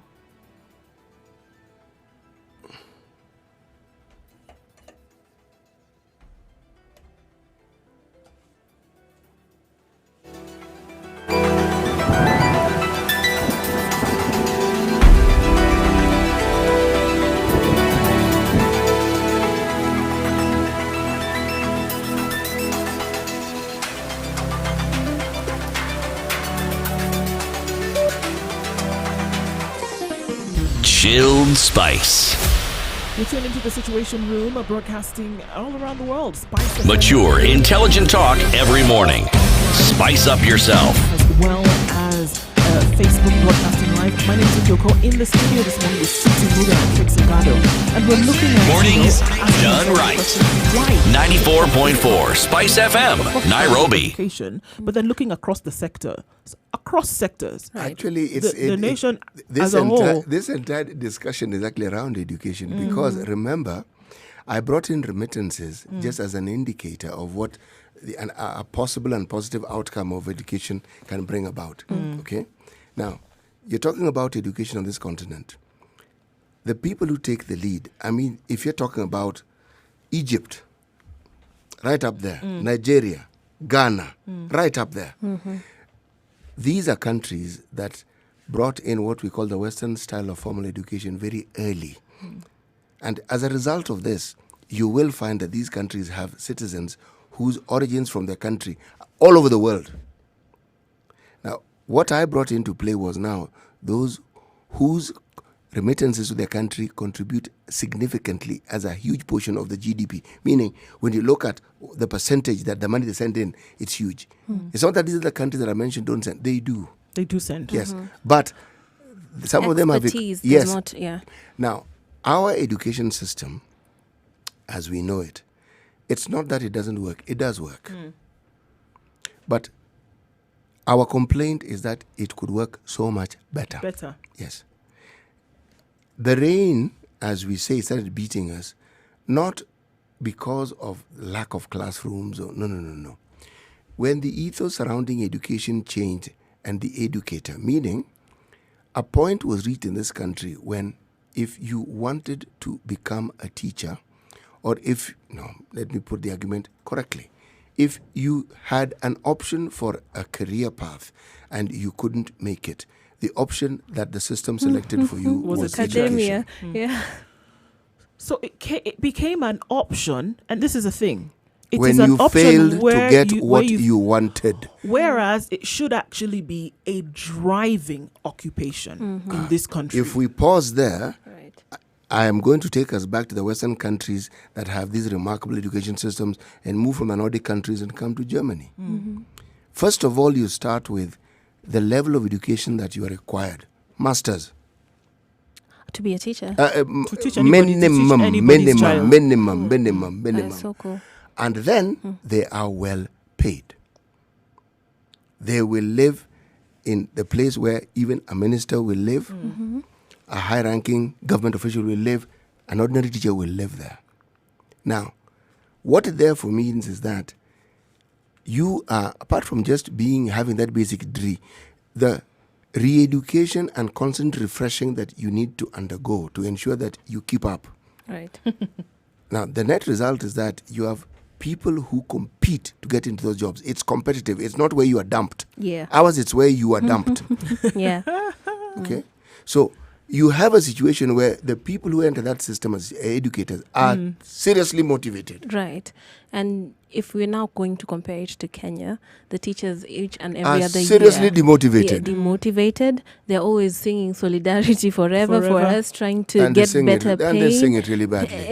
Yeah, because of the demotivation, I would imagine. You can That imagine. singing is completely demotivating. Yes, and if you're looking at why the priority is given, it's because in those countries, Germany, it's because a teacher is not just a teacher. They're No. forming the mind of a youngin. That is a respected Yes. member of society. In fact, you are looked up to. When you're a teacher, people don't just Certain take you mwalimu lightly. too. Yeah. This is a teacher. Serious, yeah. But it's because interesting. what they do is that they're nurses. They are counselors to these kids. They could be a physiotherapist when your kid gets hurt. They are supposed to be keeping a keen eye out for any psychological trauma a child is going through. These schools have people who actually take care of such things. Yeah. You're actually on staff. Someone who's medically trained, a nurse. You have somebody who understands therapy. They are part and parcel of the school system. Now, when you have a motivated troop of individuals bringing about the task of educating the citizenry, rest assured, those children are going to be fired up as well. Yes. Well, there you go. So who doesn't know? In this case, who is not doing their job, City? I mean, because who is not doing the job? Because this is at one point where you need to say, a finger needs to be pointed in some direction, because Right. it can't be. We can't be in this cycle of No, negativity actually, over it and isn't- over and over and no, over it again. isn't negativity. Because when things go wrong, if my child is in school and they're not, who am I blaming first? Right. You The see, teacher. this particular brush shouldn't just tar one particular group of people. If the same logic that I am talking about here is applied to, say, something like the police force, I'm arguing you'd see the same results. Meaning, stop giving jobs to the police force to people who don't have much else. Yes. Yes. Make sure that it's something that's competitive so that the people who go there are motivated to do it, then pay them well. Right. Start do there. their job so that they can actually just focus someone on feels doing the job. this is taken care of, this is taken care of, I have my job. Yeah. What am I How to is a think matatu about? person going to bribe a policeman who, say, for instance, earns 150,000 shillings? know? How are you going to bribe him 50 bob? But For there's what? no money, City. Yeah, apparently that's the There's no money. narrative. This is the thing. There's no money. When I'd like you to pause at this particular moment. They've told us austerity measures splashed across the media for months. There's no money. No. This beautiful process that we are so good at called planning. It's not something you wake up and declare on a roadside. I have planned. No. You plan for it and say, this is the path we want to follow. Okay? This is the level of education we're going to make sure that our teachers have. As we keep planning for these things, as we have the Agenda 4, make it Agenda 5. Okay? So that this is something that we say we're going to start in year 1, this is what we're going to do. Year 2, this is what we're going to do. So that the respect that the teachers had at some point in time, and the reason they had the respect was because they were considered not just to be the most educated people at that point in time, but they were the people who were the torch bearers. They were the people who had done things that others hadn't done. Right. The rain started beating us when we had a situation where you have disgruntled people who are teaching because they have no option. People who don't want to teach. Imagine someone who doesn't want to teaching your child. What do you think that child is going to turn out being? Exactly. Someone who's constantly looking for a way out. Yes. Constantly looking for something else to do. Yeah, exactly. Not focusing Teaching on that. is a vocation. This is not something you do when you are thinking of your 3 matatus and 10 kiosks. Of No. course not, because that's what's going to essentially Absolutely. feed your Yeah. family, feed you and your family. It's actually not this profession through which you're supposed to be 100% vested Right. that is actually feeding you or feeding your children. It's something else that you But have when to you then look pay at attention to. our culture in Kenya in general, let's say City Muga, you decide you're going to come up with a plan that's going to change how we do things education wise. Will it be adopted? Because we have this thing where anyone who comes up with sprouts out with their brilliant ideas is slashed down, cut down to size, because this is not how we do things in this country. Actually, Yeah. the issue isn't this is not how we do Yeah. things. If you remember, the culture that has taken center stage is one of theft. But not every Kenyan is a thief. In fact, the vast majority of people you'll come across are people who are really honest. Decent. Their one weakness is that they do not like to voice their feeling or their thinking. They'd rather just keep quiet and And look. what? Well, then you can Because also you don't you want could to be also caught say up in right, but then you could also say such an individual, then you actually add to the problem. You do. You do add You to the do problem add significantly that inactivity because the adds to inactivity also adds. It's also you by you doing nothing. You're actually doing something in terms of ramping up the levels of the bad that we see. After all, when they say that one bad apple spoils the bunch, It's one. It's one. Yeah, but then it's the whole. if you're it's the one whole. rallying against this thing that you have seen, let's say you are a whistleblower, how many people are going to follow you, and of what efficacy is? I want you to Yeah, look at going to be the achieved. headlines of, we're going to be talking about this later on, of course, what they call the politics of betrayal. Look at these individuals who you see here, all of them, all right? You will find one common thread. None of them is just your average Joe citizen who does Watching. what everybody else Is doing, does. yeah. No. Went against the grain. Just look right across. There's none of them who just does things because everybody else. No. Yeah. The degrees to which they do it and the times in which they were born and what needed to be done may differ, but that's the fundamental thing. Now, if by doing this thing that other people were afraid to do, if they didn't do it, would we have had an independent Kenya? No. Would we have had independence? No. Yeah. Would we have had a second liberation? No. Would we have had the handshake? No. No. It sounds like a process that everybody then needs to be involved in. Yeah. There's a change of mindset then that needs to take place. Whether it is those getting into the profession, whether it is those hiring them, whether it is those trusting them. Now we're looking at parents, and whether it is those then who depend on them. In this case, the students. Right. There needs to be a total mind shift. But the thing is that how do you then have a total mind shift in the same situation where you're trying to put food on the table? It then Right. becomes very, very difficult. Yeah, Actually- because How you do have to throw, choose. How do you Yeah. throw and juggle all those balls at the Let- same let time? me I take mean, if you I'm going back. to speak on the side of the people, because Kenyans, that is where Kenyans I juggle. reside. I would argue and tell you that what you've just discussed is what Kenyans do on a daily basis. Yeah, but so they can't pay attention to this No, core they actually, business. actually they can. What we are now discussing. Not in the manner in Is- which they can, where they should. Because someone will ask you, will I CT? not eat No. because of vocation? There you go. Actually, the what I was going to say before the prophetess came in was I'm wearing my hat today. was this. I was going to say that Ndu is actually 100% right. Yeah. But her being right doesn't mean we do not take the steps to actually start seeing how best, with the circumstances we have, we can bring about change. Right. Why I said Kenyans, as a rule, are always juggling. They are. The current situation we have has just been made worse, but it's something that can be made better. Right. And it's not that we don't know how to make it better. We do. Yeah. Then But why Sidi, don't we? right there at not We knowing, don't that's know. where my mind ran to, because you and I can do our research, or we can even travel to other countries and be exposed to these wonderful ways of doing things and transforming the education sector. But not everyone has that capacity. So what should we do to ensure that we actually know? Because exposure plays a big part in ensuring that people understand, hey, kumbe, this thing can be done. So if we don't know, if the stakeholders don't know, should we be calling for more benchmarking, people to City is people saying we know. exchange? We don't know. But City is saying we know what needs to We be do. done. Yeah. We And do. we're talking, it's not just we three. No, we here is People in the the country and knows those what needs to be they done. do know. Yeah, there's So something how to be do you spoken. have this information? Yeah. You know It's what not needs to be information. done. It's not You know information. the guidelines. You are aware of what needs to happen in order for us to move from this Right. level to the next. But- Why don't, if we know and we have the information, why don't we? There's something to be said No. for exposure. She's though. asking that Yeah. question because she knows we've discussed this issue. No, at I great want to length understand. here. No, At at this, great I really length. want Yeah. to understand. What I'm saying why. here is this. We have, for the longest time, discussed two issues.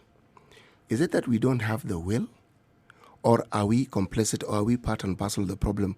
And so long as we keep throwing words at solutions, we are happy to fool the masses by believing that there's always a solution around the corner, when we know very well we have no intentions of actually providing a solution. When I say we know, when people plan and they set money aside, they know what the problem is. That's why they've planned with that money in mind. They know.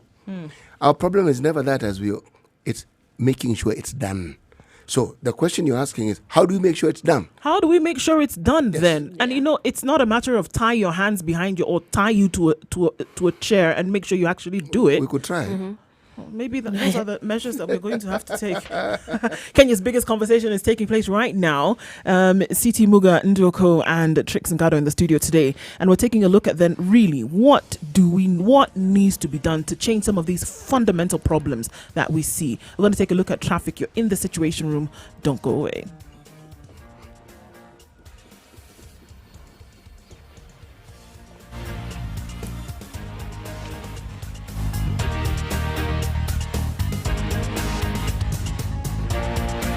All right, so taking a look at what's happening on our roads right now. What has changed on Mombasa Road, of course, is the question. Traffic still at heightened levels as we see it. Trying to get, of course, to the Nyayo Stadium roundabout, not as easy. But the southern bypass is an option where then you would get to Langata Road, which is not too bad at this point. Traffic starts as far back as KWS, but it's moving. It's moving very slowly, but it's moving all the same. There's an accident at Ngara, unfortunately, that has involved several buses. And so this affects traffic in and outbound coming from Thika Road, and that means that it's going to move very slowly. The police are in the area and trying to diffuse that situation, but you need to approach with caution.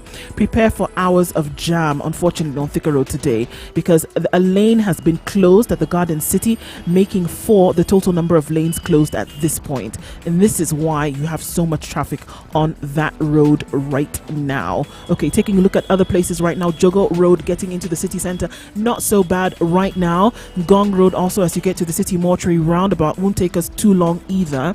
Wayaki Way not giving up such terrible vibes this morning. So around the city we do have some trouble spots. If you see anything that you need to let us know about, give us a call on 0719 012 600 or give us a shout on Twitter, Spice FM KE. Let us know what you see and we'll see how we can keep people moving this morning.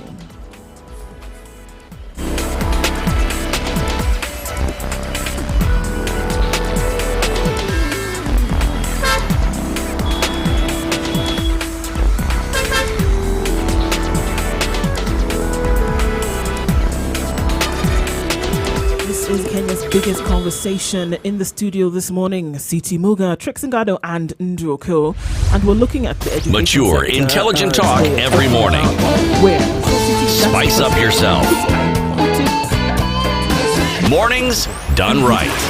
94.4 Spice FM, Nairobi. What do we need to do? And if it's something that is so clear, you look in the mirror, hopefully it's your reflection that you see looking back at you. But in this case, it seems to be something else that these folks see in the mirror.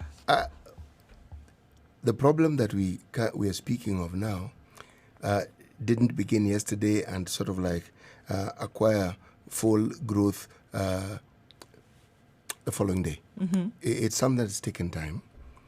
When you understand that any solution cannot be, should we say, it can't emanate from one source, it has to be multi-pronged. Meaning, if you're talking about education, you want to ask, how are we going to train our teachers? What are we going to demand of them? And in return, what are we going to give them, or what are we going to offer? How do we attract the best minds into this particular field? That's what I'm actually saying. So you have to have something that attracts people to it. Now, when somebody voluntarily goes to a certain sector and the interest is what pulls them, you already guaranteed commitment. You don't have to keep motivating them. They've already decided that that's what they want to do. Number one. Number two, if you're talking about the systems that we have within, say, government schools and what we need to do, the rules or guidelines by which we should do business is clear. The implementation is not just iffy, it's completely, it's in a sorry state. Is that reasonable? Yeah, okay. As is evidenced by the issues we've had and we've brought to light in this studio. But significantly, if parents believe that their children are getting the sort of education that they believe they should get, irrespective of their station in life, then you immediately change the mindset of people. You're asking about how you change people's minds? If I know that this system is going to provide my child with an education, irrespective of what I am, what I earn, where I am, suddenly that removes a certain stress factor from my mind immediately. By the same token, if I know that if I fall sick, I'm likely to get some basic care without me removing a cent, already that removes a certain degree of pressure from my mind. Right. It means I don't have to bother people for Harambe for school for my child, Harambe for when somebody falls sick. These are removed. So you bring in the element of dignity into the conversation. Yeah. Now, you're talking about how you bring about change. I am saying it is not difficult to begin the process. We always begin the process. The issue is, can we continue it until we ensure that what we wanted to achieve is actually achieved? This is where it gets really genuinely tricky. Because we have a culture that has taken root. And this culture, there are huge attempts to uproot it. How do you solve this one here? It's not a question of, say, someone losing their job. There has to be a situation where someone's gains or wealth, which cannot be easily explained, for the duration of time that it remains explained, it is actually withdrawn from them, taken. Do you? Yes. I don't see, unfortunately, that if we look at the way things have been done systematically, if we just want to take the education sector, for example, the way things have been done, the well-being or the understanding that this is actually an honorable profession, occupation. No, the mindset of the people don't see it. No, people, it's not. They don't not see even it. dealt with at that. They don't see it. For those in positions of leadership in this particular sector, don't even No, I dare say they don't comprehend. They do understand how it, important it is that they do teachers understand. are well taken care of, so that the output in this case, which is the student, is actually at optimal level. They understand. Yeah. Do they understand? Yes, they do. Because But if I the see- understanding is overshadowed by a greater competing interest. It Which seems is to It me, means the acquisition right, of it's wealth. money. It Yeah, seems to which- me that which- all which we do it- to solve the yes. problem is Is to throw throw money at the it. problem. No, which no, doesn't that's work. not what I'm talking money about. which gets stolen But this eventually money anyway. isn't being thrown at it. This money is being talked about. It's not- What I am saying is the pilfering that goes on. It's by individuals. So that's Right. the focus. The things that you're saying, it's not that it's not understood. It is understood. But there's a competing interest that overshadows it. All of it. Yeah. All these people you see in high offices, they understand. They know what should be done. So what that we they are don't saying know. is that we are being led by a bunch of individuals who Or just greedy. don't care. Yeah, they don't care and they're greedy. But Yeah. let's take it. Because it doesn't make sense, Excuse me, CT. I'm agreeing with you. Oh, you are, right? Oh, you're saying, no, oh, you shook your head like, No. oh, so you actually shook your head because it's a dire situation. No. Yes, exactly. Yeah. The shaking of the head must be contextualized. Look, got it. there's an Yes. element also that we should not ignore, and it's that the intrinsic value of exposure. You can, especially at this point where we're trying to make sure CBC is working, and we see kids walking around in gunias and things made out of carton boxes as the hallmark of CBC. I mean, when you expose teachers, and this is why I'm very big on having these programs that make them go to Germany, as that you have really praised right now, and seeing for themselves what can happen if we are actually changing things. You know, benchmarking has a very bad name, but if it is done correctly, Who are the people who go for benchmarking? those The people crazy, who go for greedy. benchmarking as people's grandfathers. Yeah, Those are but the ones who are going I'm for talking benchmarking. about Now you're talking about programs students. for there teachers. is, of There should course, be a good programs reason for why teachers. when you use the word Yeah. grandfathers, you're pointing at me. Did I point? No. Yes, I It's No. in your subconscious. But honestly, if you have teachers going across board, when the government comes and tells them, now we're talking about CBC, Yes. they can conceptualize this thing and they can actually bring it down and make the kids a part of it. But if you're just getting 500 of them in a stuffy room and getting one person educating them for 2 weeks and telling them now go and implement, it's not going to work. What you're Tricks. discussing Yeah. is Sorry, the issue CC. of a national ethos Yeah. and a mindset that we have acquired as our own that seems to pervade everything that we do. So as we talk about possible solutions, we should actually direct our focus on how do you get people to look, how do you get Kenyans to actually look at this world they live in differently? Because you cannot say that there's no Kenyan who doesn't focus on money as being a primary thing that they must pursue. I'm sure you'll find people say, no, this one doesn't pursue. I'll say, good. That is it, an exception to the rule. But isn't that conditioning that has taken place over time years. for us to say that, this chase for money has been such a thing that it is the priority. When you're applying for a job, the first question is, how much are they paying? When somebody gives you a call to come and, that's the first question. How much am I able to get out of it? I need to move. I need to move to a new house. Well, can I? Because how much is it going to be? But that isn't a bad That is- question. No. it is. But it seems to be the No. center The driving focus. No. It seems to be the focus What- for so many But that things. is a normal thing. To the point that it why has would I gotten want to take people a to- job if I don't know how much you're going to pay? But of Why course you would I want to want to live in a compare- house if I don't Because know? that's the Kenya we live in. No. The question I am asking goes beyond that. And the question I'm asking, it's not how do I just survive from day to day. It is how do I get rich? This is the thing. Forget the basics. How do I amass wealth? Yes. Because how to amass it is determined by opportunity. And this is where the problem comes in. People don't care what they need to do. It doesn't matter. If I'm going to impoverish an entire county so that I can own can 20 be the houses guy, in Lavington, yeah. I will Absolutely. impoverish the entire county. And this is what we see happening now. If I'm going to make sure, and yes, going along with the lines of, or for somebody to just say, okay, you did your job.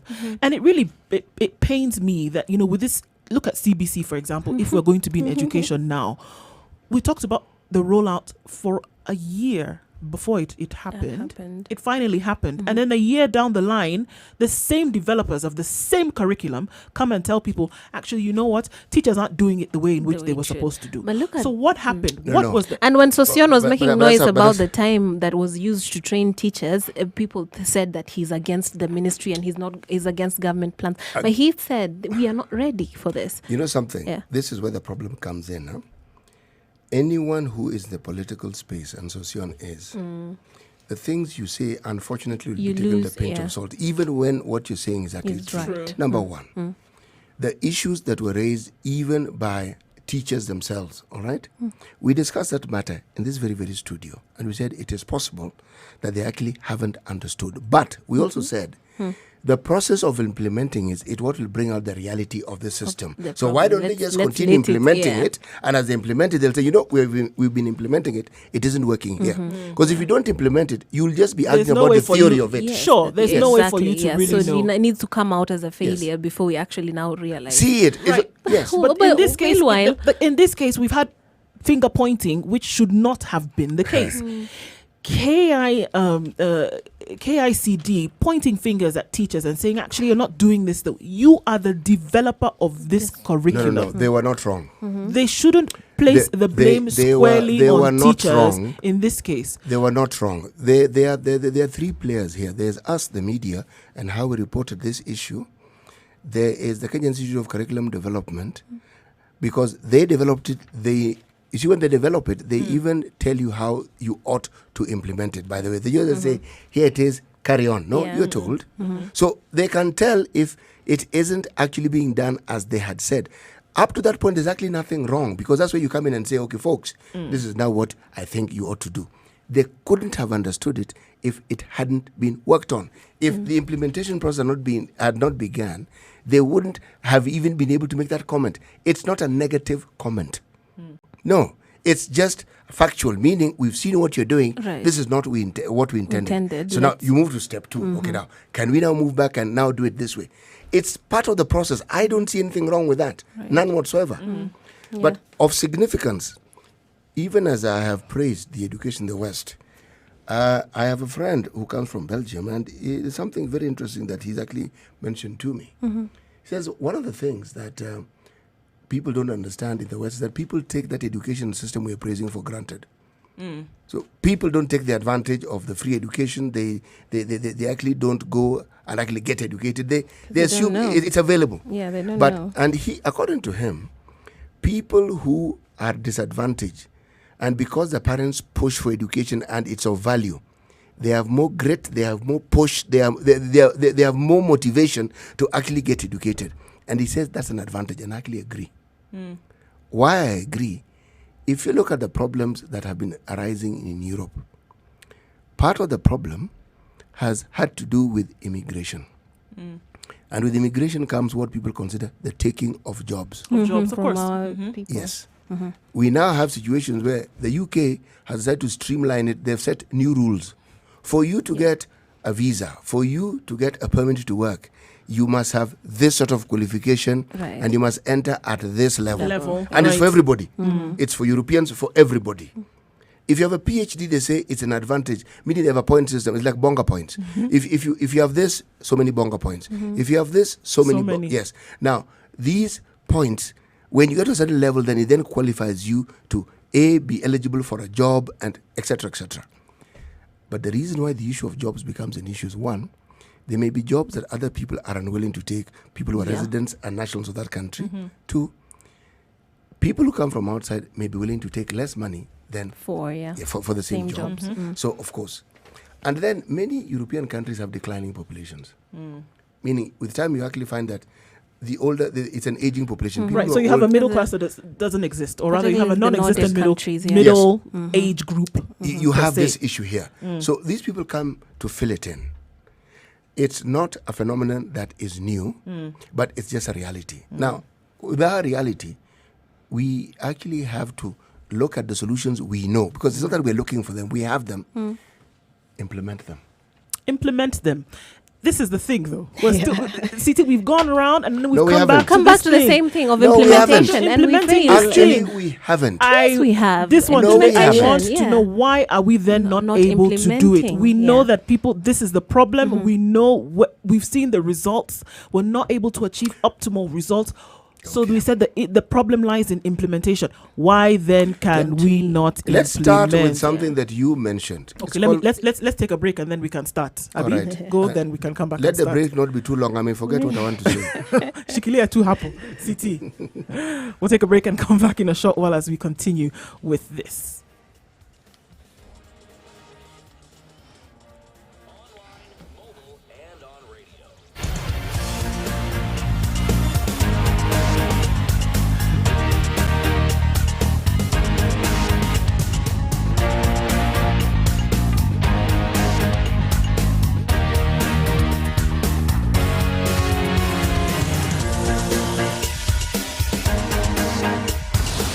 Online, mobile, and on radio. www.spiceradio.co.ke. Yes, quick enough for you? Did you forget? No. Okay. Sorry, what was I saying? Mature, intelligent talk every morning. Spice up yourself. Property means, well,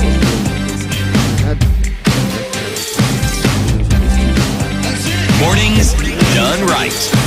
94.4 Spice FM, He Nairobi. focused on what he called high-profile cases. Now, what this does, it televises, it transmits, it communicates that no one is immune, that no one will escape the long hand of the law. Now, the conditioning that you spoke of, when people become law-abiding, they're also conditioned to abide by the law. Right. It's conditioning, really. Now, when it is clear that irrespective of your station or position in life, you will face the law, the long hand of the law, then you will acquire the condition of understanding that is in your interest to comply with the law. But when government officials ignore court orders, when you have situations where government officials themselves go against the law, Right. forget even court orders, government officials are the ones who are named in some of the biggest crimes we have in the country. What do you think you're conditioning the general populace to? To feel this thing, so long as you can get away with it, You it can is do it. okay. It's okay. So that Ministry of Impunity takes center stage again. So now, how do you get rid of it? By showing in clear terms that it doesn't pay as you think, that crime doesn't pay. Right now, with what has happened, what happened to the governor of Kiambu, do you really honestly think that anyone in their right mind is going to do things that may bring to light the In activities that as they did in county? that matter? Yeah. I doubt it. And if you did, people will be more cautious than they were, which means the process of pilfering will reduce. Yes, and also there's the question of asset recovery. With prosecutions later on, if you've taken money, then your assets should be frozen. Whatever you owe the government or the people of Kenya should be taken back. And I'm thinking also, aside from that, not just going against the law, but the issue of delivering. If you're seated there and you're not delivering, you're not doing the things you are hired to Out. do, that should be also another thing that should be punished by you. Not that the law you should be arrested, but then taken out within a certain time frame, because there's something that government, they had a manifesto and they're going for, and if you're not living up to it, then stay away. Look, if for instance, you remember there was a time there was an edict that was issued that teachers should not charge for tuitioning. Now, here you have a situation where a teacher has 70 students in a classroom. 70. Right. One teacher, no assistant teacher, one. Supposed to teach, mark, do what have you. The truth of the matter is, if the child falls into a category of children who are a little slow in understanding, that child is It's going left to need, behind. That child is going to need extra care, for sure. Even the ones in the middle. That's not an environment that works well for children who need a little more attention and who need a little more it doesn't work well. Anybody can see that, CT. Anybody that Yes. that you will explain to can understand that. Anyone.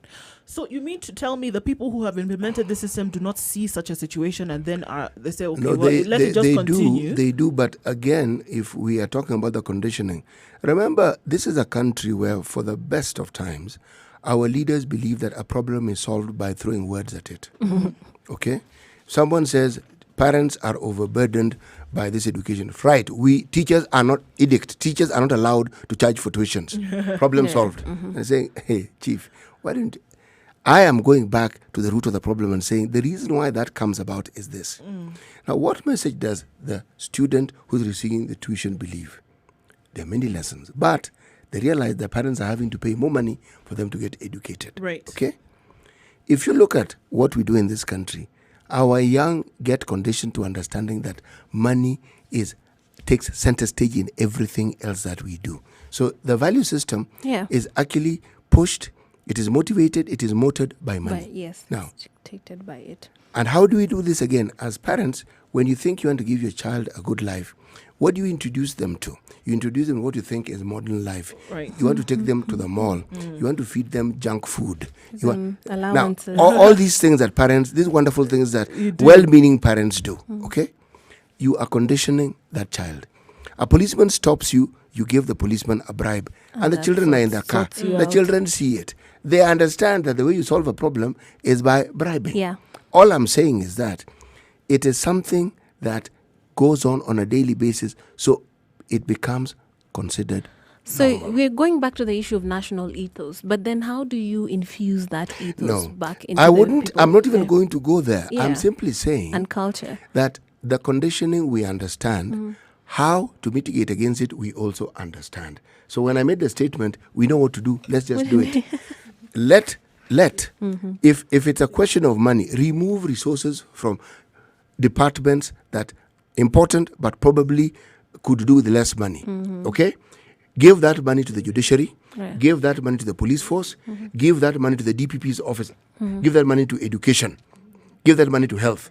The other fellows told them, let's pause. Yeah, but City, some of these things take a high-handedness that we have seen happening in other countries that has been branded as dictatorship. Because when a leader becomes very hard on people and taking the necessary measures to chuck people from certain dockets because they're not delivering and being really harsh, then the international community is up in arms because it seems like they can go suck a lemon. Look, the way it works is this. Okay. If President Kibaki did something that was only recently done by this government, he stopped development projects for a whole year. This building road, stop. Let's see how we can collect money. Yeah. We collected. How much do we have? Okay. Can we start this development again? Recently, the government told the counties, you are going to pay debts. No development. None whatsoever. These things can be stopped. Anything that falls under development, if you stopped it for a year, 1 year, not for 10 years, and you said this money that would go to development, let's redeploy it. Yes. In 1 year, you'll have Done seen with changes. this, yeah. Right. But some of these things, as far as I'm concerned, don't need to be said. Right? So it means that there's some people who are sitting in these positions who are not doing what is required of them. Yeah. So for me, the only solution is to get rid of them. Clean it out. Because, I mean, for example, if you have a fruit bowl and something has, you have that one apple that has, what do you need to do? You don't cut out the part. Use a fruit that we can all identify. Apples. Mango. Good. Banana. Mango. Yes, Banana. let's go with that one. Universal. Okay, since it's in season, let's go with mango. Yes. One mango has spoiled. Do you cut out the bit that is spoiled and then leave the mango there and let it continue? Or do you remove the entire thing and throw it away? No, you remove the bit that is wrong, and then you eat the rest, which isn't wrong. But you see, let's stick No, with that I'm being analogy. facetious. Let's stick with that analogy. I am being facetious. There's this mango that has now sort of infected the others kidogo. So when you remove that one, there's also a fusing of that rot. It's not just centered on that one, and it has to do with the way we put people in these positions. A lot of it is nepotism. A lot of it is political rewards. Some of them are you putting allies in strategic position. So the mindset that they go in there with is not that noble one of let me deliver and make sure that kids are getting what they need and schools are the way they need to be. On some level, it's putting your man there so that they do what you need them to do. Sometimes it has to do with cash. Sometimes it has to do making sure you have eyes on the ground. So sometimes the motivation behind these appointments is not. You know where I'm heading with my discussion. And why do we only have this problem in Africa? Oh no, we have it not everywhere. only. Oh I no, mean, no. We have Where it it is everywhere. rife. Look at how rife it is. Seriously speaking, we that we're have able it. to sort out some very basic things. Yes, it really we do. It's rife because we started off at a disadvantage owing to colonialism and the plundering that happened to Africa. So we are playing catch up. I think that's she's right. It contributes. Yeah. It contributes, She's but right. it cannot be the sole reason. It's why. not the Because sole these reason. guys have been gone for some time. So I think it's pronounced They because never we were actually went starting anywhere. off from they've not left. yeah. So No, that's they why, never left. Because they've not Left left. to go where? Okay, so because they've not left, this is that's where why we it's- see some of the things that No, we're seeing now in no, school. no, Can no, we now no, point no. to, and so those No. are the reasons why? No. Come on, we can't. Botswana is not all very the far from time. Yeah. here. Okay. How are they able to get it together? Yeah, because Yeah. Botswana. Let me explain Botswana. Please, let me please, explain. please. Listen, Botswana, Botswana were very clever. They did not expose their resources to the colonialists, and they were protectorate. They weren't a colony, and they were seen as dry, arid, useless people. The country is dry and arid. Yes, carry on. And Yes. once they got independence, that's when they exposed the diamonds that they had. They did not expose it. If they had, they would not be the Botswana we know. And that's when they leveraged on these minerals to actually work towards what they have. Us, we started from a point where we had been, drained. No, yeah. we were. And we can't.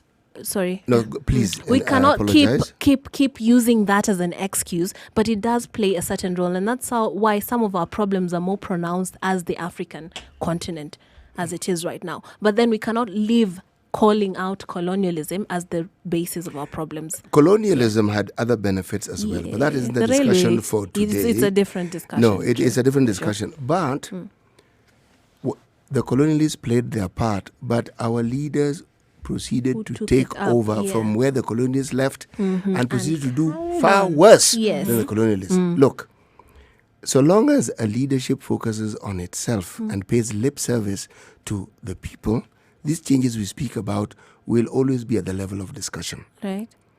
When a leader intends and takes steps to actually put into practice what they say, you see change. Not only change, you see rapid change. Yes. And we are at a point in this country where the discussion for change is actually taking place. Now it's a question of, now this is where the What will accelerate it? Pain? No, the citizenry have to play a part here in that. If you remember, when there's a push, and that's why when someone talks about Tanga and Kileweka, I say it is a wonderful thing. It's a good thing for democracy because it brings about debates that ordinarily would. Yes, it keeps expanding that space for discussion. And it also means that, do you think, for instance, if the issue about the debate and the rallies had not taken place, do you think these debates, these BBI forums that we're seeing, I wonder whether they would have taken I wonder. They may have been planned and they were going to take place. But because of that opposition and the need to present a good face to the public, we are seeing a conversation that we would otherwise not have seen. Yes. So basically, what we're saying is that if the debates happen, if the conversations continue, then people will actually see, all right, this position that I have been given, then it's necessary for me to change or deliver or say that I would do something then that needs me to get better at my job in the way in which we're looking at it. We're saying that the conversation needs to take place in order for people to see the change that they essentially need to Not make. Not just a conversation, a very specific conversation. A conversation that demands change. Not asks, demands change. Yes. And demands change in specific areas, in specific places, and all the things we're talking about, seizing assets, doing whatever. That's the change, saying this must happen, this must happen. And even throw in a timeline for good measure. Yes. Well, we've been having this conversation talking about then definitely what needs to happen, especially having, looking specifically at the education sector in this country. And hopefully as the debates continue, as the conversation continues to happen, then perhaps we see where the light then needs to shine or needs to be shown then on what actually needs to be done. It seems that it might take a while. It might take a hot minute. A hot minute for some of us to see some of the changes that need to be made. CT Muga, Nduoko, Trix Ngado, thanks for joining us in the studio this morning. We'll talk again at a time soon to come. We're going to get round to the top of the hour in a few seconds, and then we'll come back and the conversation will continue. Thank you, guys. See you, I think.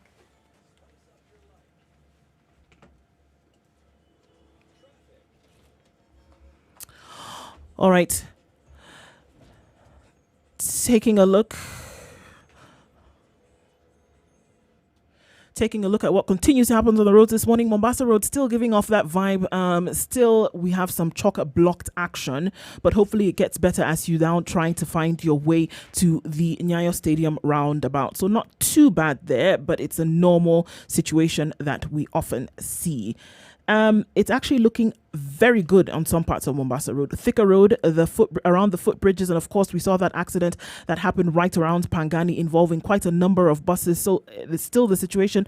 Please approach with caution, and that's of course again past Pangani towards Guru Nanak on Ngara, around Ngara. Langata Road has been good, very good this morning, not so bad as what it was last week. So around the city, not so bad. We'll take a look at what's happening in other cities around the country. But for now, in Nairobi, we see what we see. The gridlock on Mombasa Road, of course, continues to be insane. Gong Road traffic is moving, not so bad, right around Dagoretti Corner, the Junction Mall, and then some parts of Karen. Travel safe, folks. Spice FM KE is how you can reach us on Twitter, 0719-012-600. Give us a call. Let us know what you see so that we can keep folks moving this morning.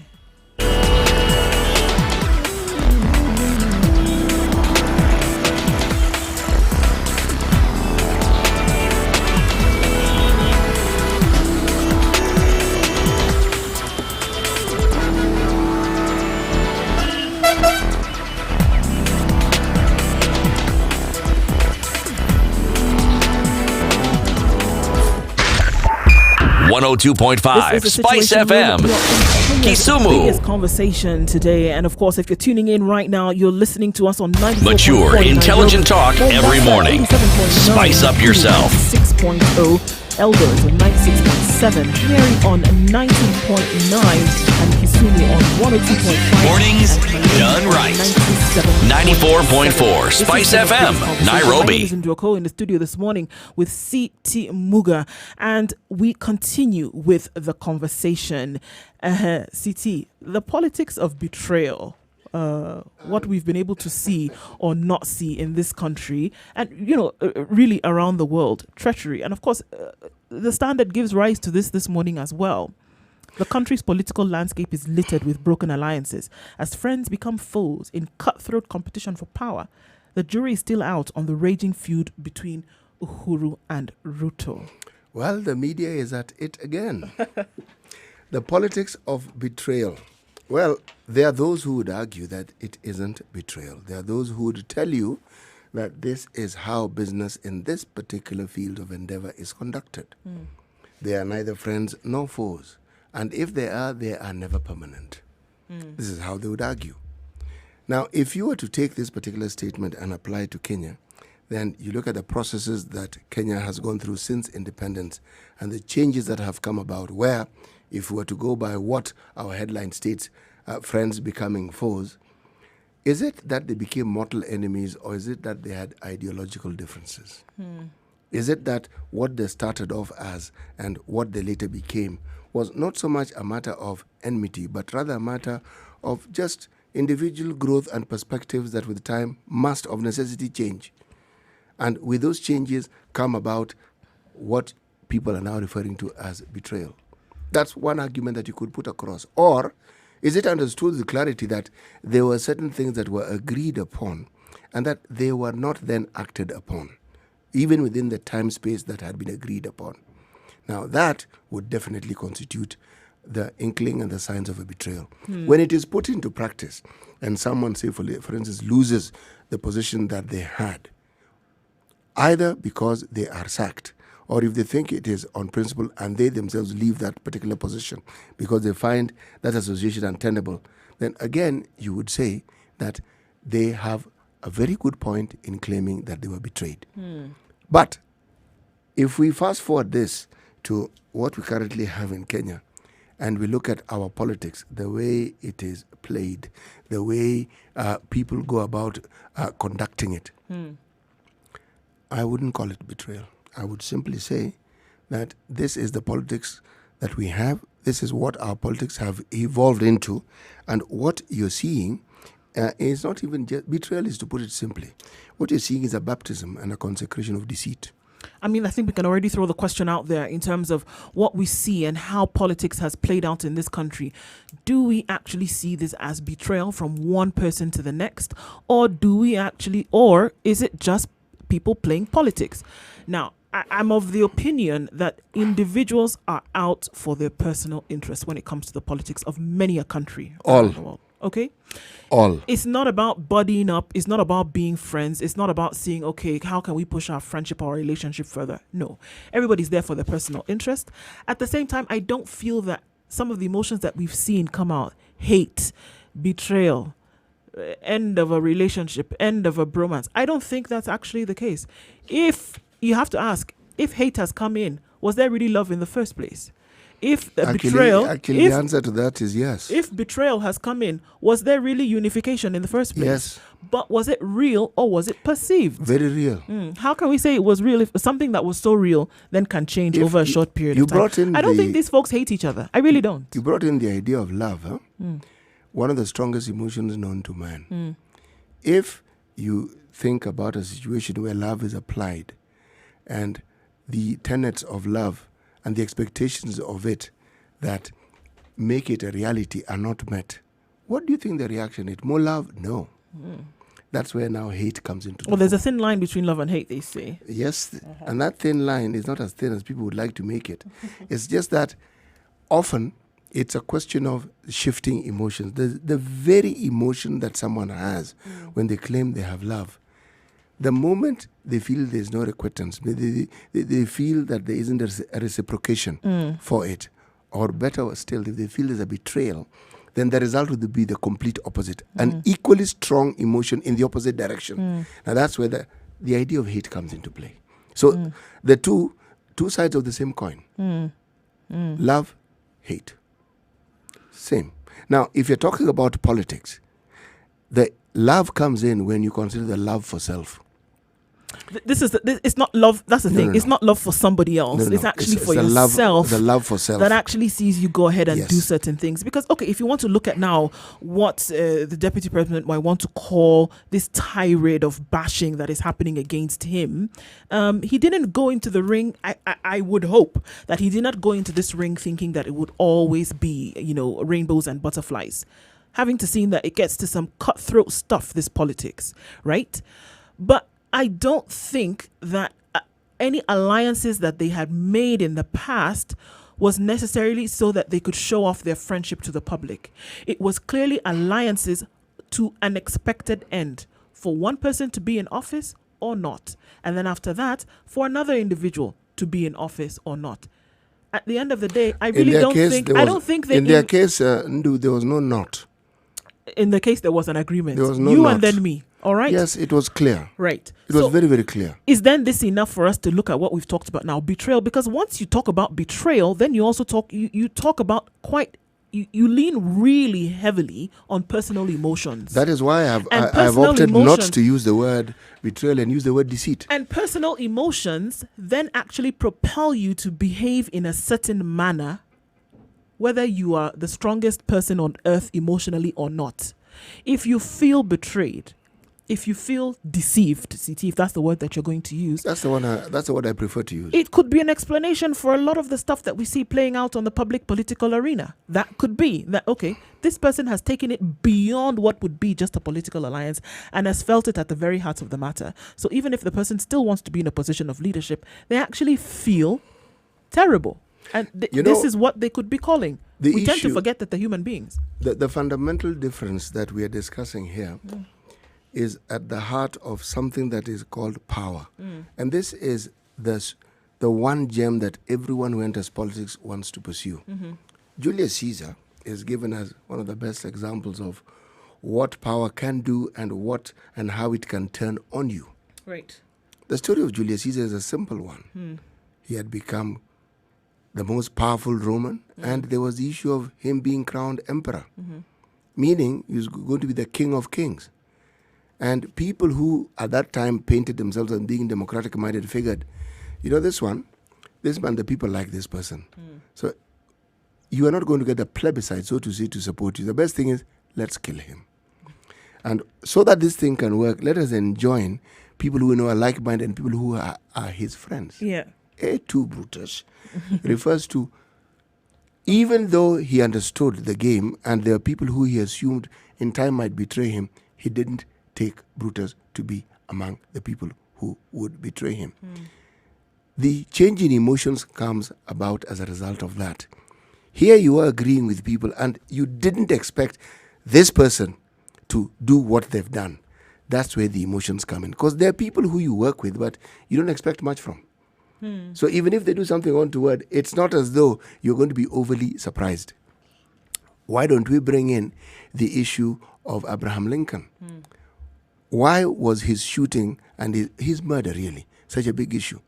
It was against the backdrop of slavery and the emancipation of slaves. It could very well have been a political opponent who just saw an opportunity in that particular time and era and space and what was happening and said, it will be seen as that. If you look at political assassinations, because this is the extreme, at the heart of it, there has been a threat to power. Those who have it and those who want to hold on to it have always felt, perhaps if there are people who threaten it, this one you can't take to an election. Because if you do, you might actually lose. So you eliminate the threat as it's represented by the individual. Now, the betrayal that is presented here in the Standard, if you ask me, I would argue this way, that it can definitely be seen as a betrayal. But to understand it as a betrayal, you want to ask, who exactly are we talking about? And who did they betray? When you are a public leader, to who do you owe allegiance? Other political personalities or the people? No, Who do you owe, if we're theoretically speaking? Or idealistically so, Yes. you owe your allegiance to the people. Precisely. Now, Right. the discussion we've had today has had to do with things that we cannot do or implement. Now, that to me is betrayal. Because you have betrayed the hopes of your people. You have betrayed the very ideals for which you actually promised that you would see to pass if they brought you into power. But more significantly, as many leaders will see, you will have betrayed yourself. Well, let's look at this one alliance, the most recent one that, of course, has come into contention between President Uhuru Kenyatta and DP Ruto, whereby you could actually argue that people voted knowing that their man, Ruto, would be in power for 10 years. So they gave their support on that. So are we then saying that to them also a promise was broken? A promise was not kept? That they voted knowing that, because it was seen that he was bringing in... we haven't gotten to the point where the promise has not been kept. Well, we have gotten to the point where people are reneging, beginning to show signs of pulling back on the argument, yes, on the agreement, yes, rather. Yeah, that's where the deceit comes in. So you more or less want to ask, did you actually mean it when you said you're going to, or did you know full well that when you've gotten what you wanted, you would get to the point where you would simply say, well, this is not what we meant. Now, when someone starts changing the narrative, in this case, it was clear. I don't even understand why people keep debating. It's all right. Systems will do that to you. Out of the blue. Computers will hang. Things will happen. A system in the studio will sing to you and you don't want it to sing. The promises were made. The whole country heard it. I don't think there is much room for interpretation. There's nothing to interpret. No.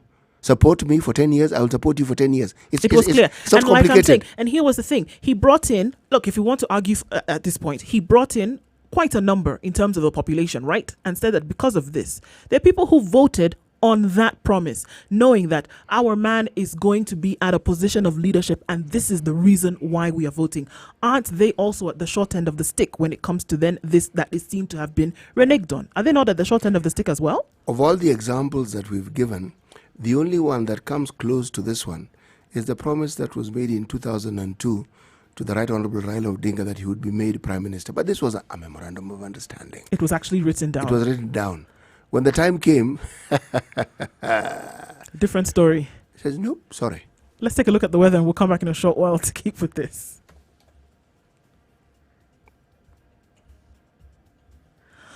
All right, taking a look at what's going on in Nairobi currently at 18 degrees. We see highs of 24 and lows of 12 today, partly cloudy conditions.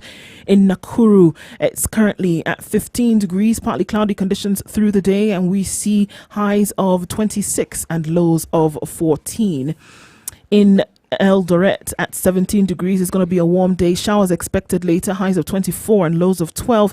In Mombasa at 26 degrees. It's climbing steadily, going to about 29 later on, and that will take us to highs of 33. Rain expected later. The same in Malindi, currently at 29 degrees. We'll see highs of 32 and lows of 27. Taking a look then also what's happening in Kisumu. We'll see showers and thunderstorms expected later on with highs of 32 and lows of 26, currently standing at 24 degrees.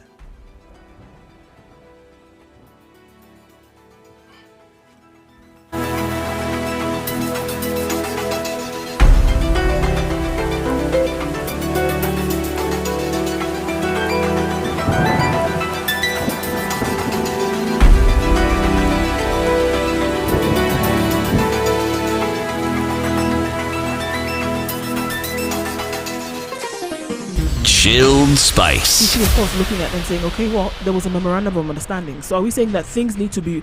Are we saying that things need to be written down in order for us to keep mature, intelligent talk every morning? Spice up yourself. Mornings done right. 94.4 Spice FM, Nairobi. Something we wanted to be national power. We now are in. Simple. He wasn't going to explain it beyond that. What was the need for you to keep a promise when you had gotten what you wanted. That's essentially what he was saying. Now, unfortunately for John Michuki, if only he knew where that such utterances would actually come to bring forth a whole new dimension of thought many, many years after he had stopped being a minister. Yes, he wouldn't have known. Because when you make such a statement and you're a leader, you know what you're actually doing.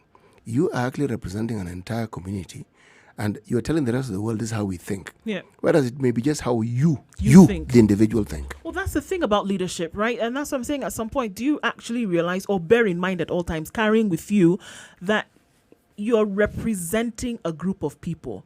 By the time they give you your vote, that's essentially what it means, that you are representing them with what you say, where you go, how you act. Because we see one leader, C.T. Muga, the leader of the greater XYZ party. There you go. Anything that he says on our behalf. Anywhere he goes to represent us.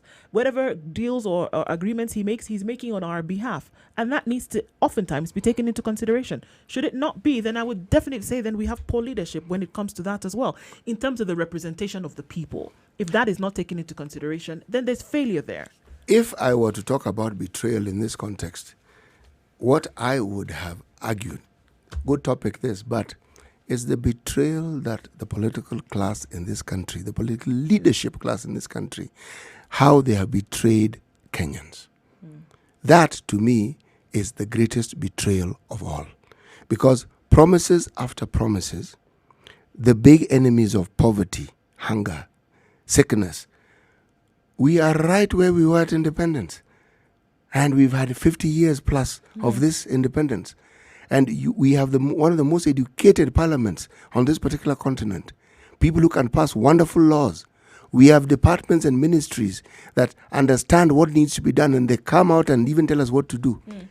The citizenry doesn't benefit from these wonderful ideas that we have. That, to me, is the real betrayal. It seems to me that the wool then is pulled over our eyes when, of course, this other fight is put out there as what really doesn't matter. And if you look over time, if you want to look at what happened after the 2007 elections, if you want to look at what happened after the 2017 elections, 2013 elections, where people were were clearly a position where it seemed like the people at the top are fighting, and we ourselves really don't understand why. They are the ones who seem to have an issue, whereas they should actually be out there pushing forward an agenda that is going to help us, or at least is within the best interest of us as the people. This oftentimes does not happen. You know, the wool has been pulled over our eyes for us to see that there could be a problem where really there isn't one. No, there is a problem. There definitely is a problem. A problem between them, because these are folks that we see. It's been said many times. Yes. People can say they Yes. probably they come out during the day and make you want to think that there's a huge problem. At night they're sitting down sharing meals together and not really having an issue. If at the center of the discussion of problems, as we're saying, if the center of that discussion there is the matter of power, then those differences are real. Power doesn't share well. Most people want to harness it and keep it to themselves. Where people have understood the benefits of sharing it, that's where you have those so-called stable democracies. That's where you have people sort of like the growth that you speak of. They've understood that this thing, for it to actually work, let everyone have their bit. Why do you think democracy came into being?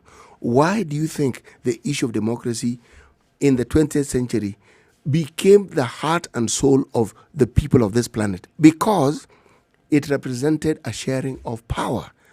The common citizenry felt they could actually have a say, where previously they didn't have a say. What they fought about when we had the revolutions was that power. It was centered around the aristocracy, and they're saying, no, we are more than these people. And the decisions they make on our behalf is bad. It's not helping us. Do you think that has happened here, that has played out here, that the people are actually being listened to and say it's enough? Many would argue that over time, if you want to look at the people of Kenya, their opinion or how they feel about how things have been going has not been taken into consideration until now, whereby you see people going around the country saying, okay, actually maybe we should listen to the people and hear what it is that they have to say. You talked about the sharing of power. Yes. The realization about how of the benefits of power sharing and what it will then do for both people on either sides of the divide as well as the people has only probably now begun to take its place. If you understand the Previously, sharing it of didn't. power, It then didn't. you'd understand a very simple process of what I call economics, all right? And this is this, If, to put in very lay terms, if, say, for instance, a county puts into place all the development projects that it says it will do, what it does is it ensures that the monies that they have genuinely trickle down because of the process and the people who actually get the money. Number one, if that county actually grows, what then happens is that whatever wealth that county had will have increased. Now, if it increases, it then means that everybody has there's a possibility There's of everybody more to having go more. round. Thank you. There's more to go Simple. round. The more you grow it, the more there will be to go around. But when people don't seem to understand that if you keep it to yourself by way of pilferage, you and your acolytes, what you've done is you've guaranteed continuous poverty, which will eventually catch up with you. That's why I said you are betraying the ideals for which you promised you would live up to, but in the end you'll end up betraying yourself. Now, the vehicle of betrayal is deceit. You lie. And that's why even in this same studio, I had been of the opinion that as we change this constitution, as we talk about it, one of the laws that we should put in place is the punishment that should be meted out for people who lie. If you're in public office and you say things that you have no intentions of doing, there should be a commensurate punishment for that particular lie, because people predicate the development and the things they anticipate from your words, from your promises. And when you do not bring it to pass and you're able to, then not only have you betrayed them, not only have you deceived them, but what you've done is you've actually taken away something which is rightfully theirs. That's what you've done. So we should actually not be looking at this betrayal between these two, several of these individuals over time. No. It doesn't really matter. The betrayal had to do with power. They can fight from here till sunset and sunrise in It's the power. next 5 years. It's It's up power. to them and how they're going to play out. What should actually be looked at is the promises that were made to people. We could sit here from now until tomorrow morning talking about things that have been promised to the people over the last 5 years, for example. We could, and just numerically, we could just number them, wrote Well, 1, there are 2, many. 3, and we could get tired just by counting. There is a responsibility that the people who are in government have, people in leadership. When you open your mouth and say that I am going to do 1, 2, 3, the other thing, the onus then is upon you to make sure that this actually happens. And I think this is where the focus needs to be. This is where the focus needs to be for a very long time. And if we can, and it's interesting because if you continue telling people you said you were going to do this and you actually have not, and we keep reminding you over time, for the time that you're going to be in office, that you have not done this, chances of you coming back and asking me again for my vote to put you in that position then would be very slim. Now, unless, of course, people, as we said before, just don't care. why don't you look at some of the figures that we have, for instance, on page 4 of our paper today in the Standard? We are told that the amount that is needed to hire new teachers, meaning to meet the needs of the students we have, is 20.2 billion. All right, now, the amount that is factored in the budget, I mean, this is what we want to spend, is 3.2 billion. It's like a seventh. So why budget? I mean, why even bother? Because you're going to do what you want to do anyway. What on earth are you going to achieve with this? I mean, in all sincerity, why don't you just look for that 20 billion as which you need if you really want to further this and put it there? Stop building roads, for instance. Just stop and say, we are not building any roads. What we're going to be doing is we are going to make sure that we maintain them. But we're not building any, we'll make them passable, but we are not. We're not building. No, we're not building any new roads. We're also not building new bridges. We're not putting up a new airport. Okay? All these huge development projects, we're not building a new railway. Okay? The railway hasn't been to Suswa in the longest time or to Nakuru, and people have been alive. Let it stay that way. Let the status quo be maintained, and all this money that we have factored in for these developments, put a halt. Focus on this. What is so difficult about that? if we're paying lip service to the fact that these things are important, stop. Say for 1 year, this is what we're going to do. Why can't you do it? And how about backtrack and then say the things that you said you were going to do and now focus on those things one to the next? We've had promises that were made even just as late as last year and said, okay, this is what we're actually going to do. It has not been done. But I really struggle to understand then why there cannot be a collective effort on the part of the people. Which people? The people with whom the power actually rests. The people who go to the ballot. They are accustomed to these piecemeal solutions, which are never solutions. And this custom needs to be broken. That's the betrayal. This custom needs to be broken. You have a situation where the amount needed to expand facilities in secondary schools is 3 billion. All right? And yet the allocated is 1.5 billion. So how exactly is this supposed to happen? Yeah. And by the time you came up with this 3 billion, there was a plan in place. There was somebody who actually went out and did the due diligence and said, you know what? From what we have seen nationwide, this is what is required. No change on top, no cutting out of the bottom. This is what we need. Then they say, okay, that's very nice. Then when you go to the budgetary, you cut it in half. Why? Because you felt that the 1.5 was not necessary? There are very many projects that have futuristic benefits, and we understand. But we haven't had them, we don't have them. So the benefits are actually in the future. Education is current, ongoing. The problems we're talking about, current, ongoing. So if you're talking about disagreements by ideals, then this is where they would come in, because someone had this idea that this is what we ought to do and how we ought to achieve it.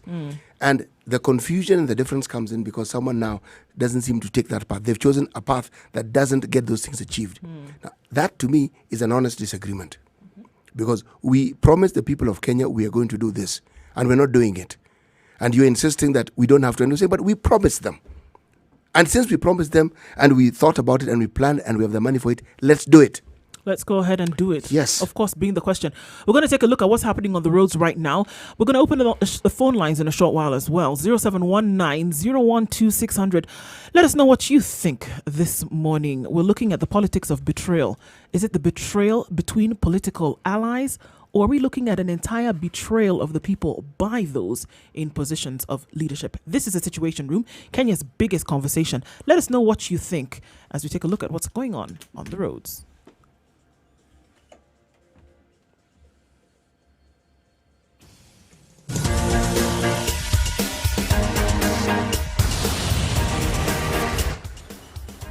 All right, it's looking a little bit better on several parts of Mombasa Road this morning. Not as bad as it was earlier. And if we want to look at where we saw some problems also previously on Gong Road, coming out from around Dagoretti Corner and then trying to get into the city center, not so bad right now. It was quite slow, but it is actually moving now. We had a terrible accident right around Ngara going towards Guru Nanak. And that means that quite a number of vehicles were involved in that. And police are actually there now trying to sort that out, but it is going to affect traffic on that particular area for a while. All right, it's clear in some other parts though, not looking so bad. Likoni Road Junction is a no-go zone. Rather, Enterprise Road, Likoni Road Junction is a no-go zone. Traffic bumper to bumper and absolute gridlock, and this affects then traffic on Jogo Road trying to get into the city center via the city stadium roundabout. All right, not looking so bad though within the CBD, and coming out from Westlands to the CBD around the University of Nairobi roundabout, also not so bad. Juja Road looking good. Limuru Road as well, as you then get into town past the village market. So trying to get right out of traffic hour right now, not so bad. Spice FM KE is how you can reach us on Twitter. Give us a call on 0719-012-600 if you see something that you'd like to let us know about.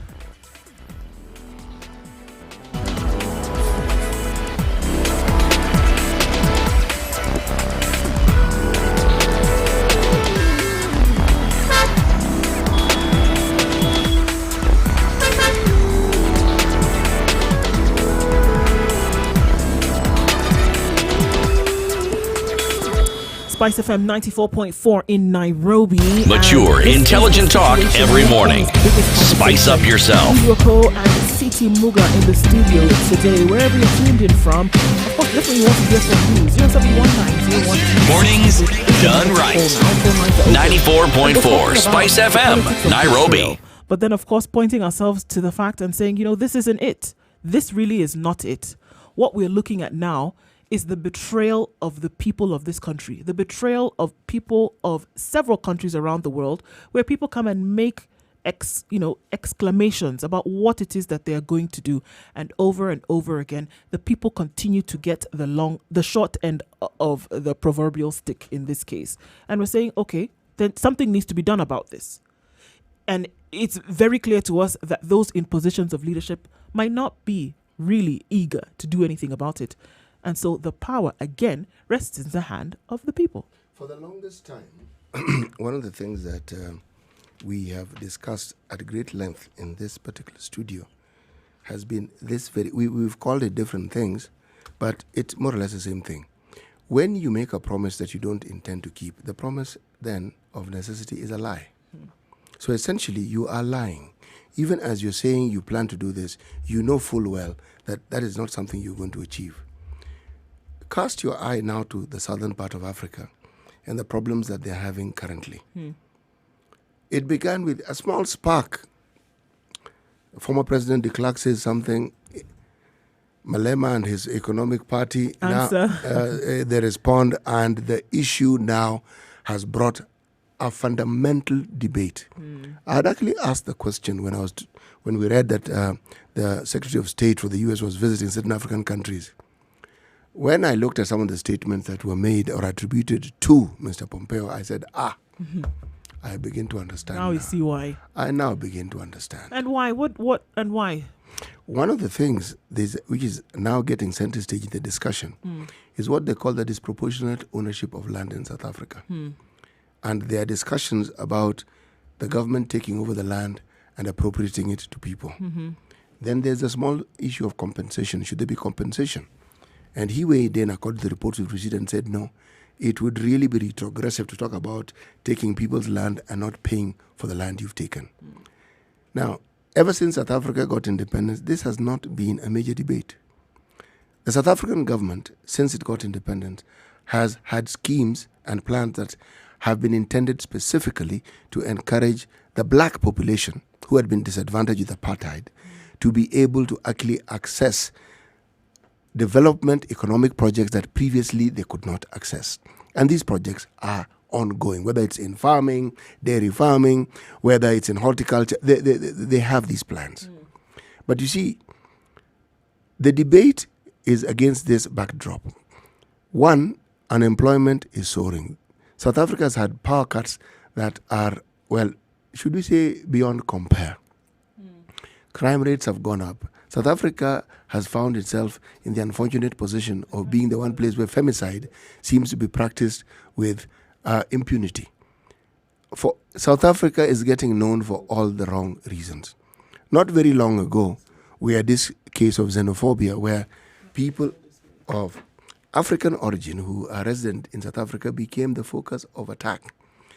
Meaning, there are very many negative things happening in South Africa. Yet, for the longest time, South Africa was a beacon of hope for this continent. You looked and said, we would like to be like South Africa in terms of the development record, in terms of the things that they have done.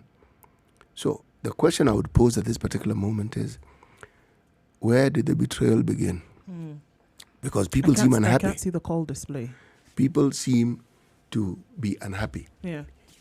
Now, when people are unhappy, then the truth of the matter is that it'll be expressed in all these things that we keep seeing.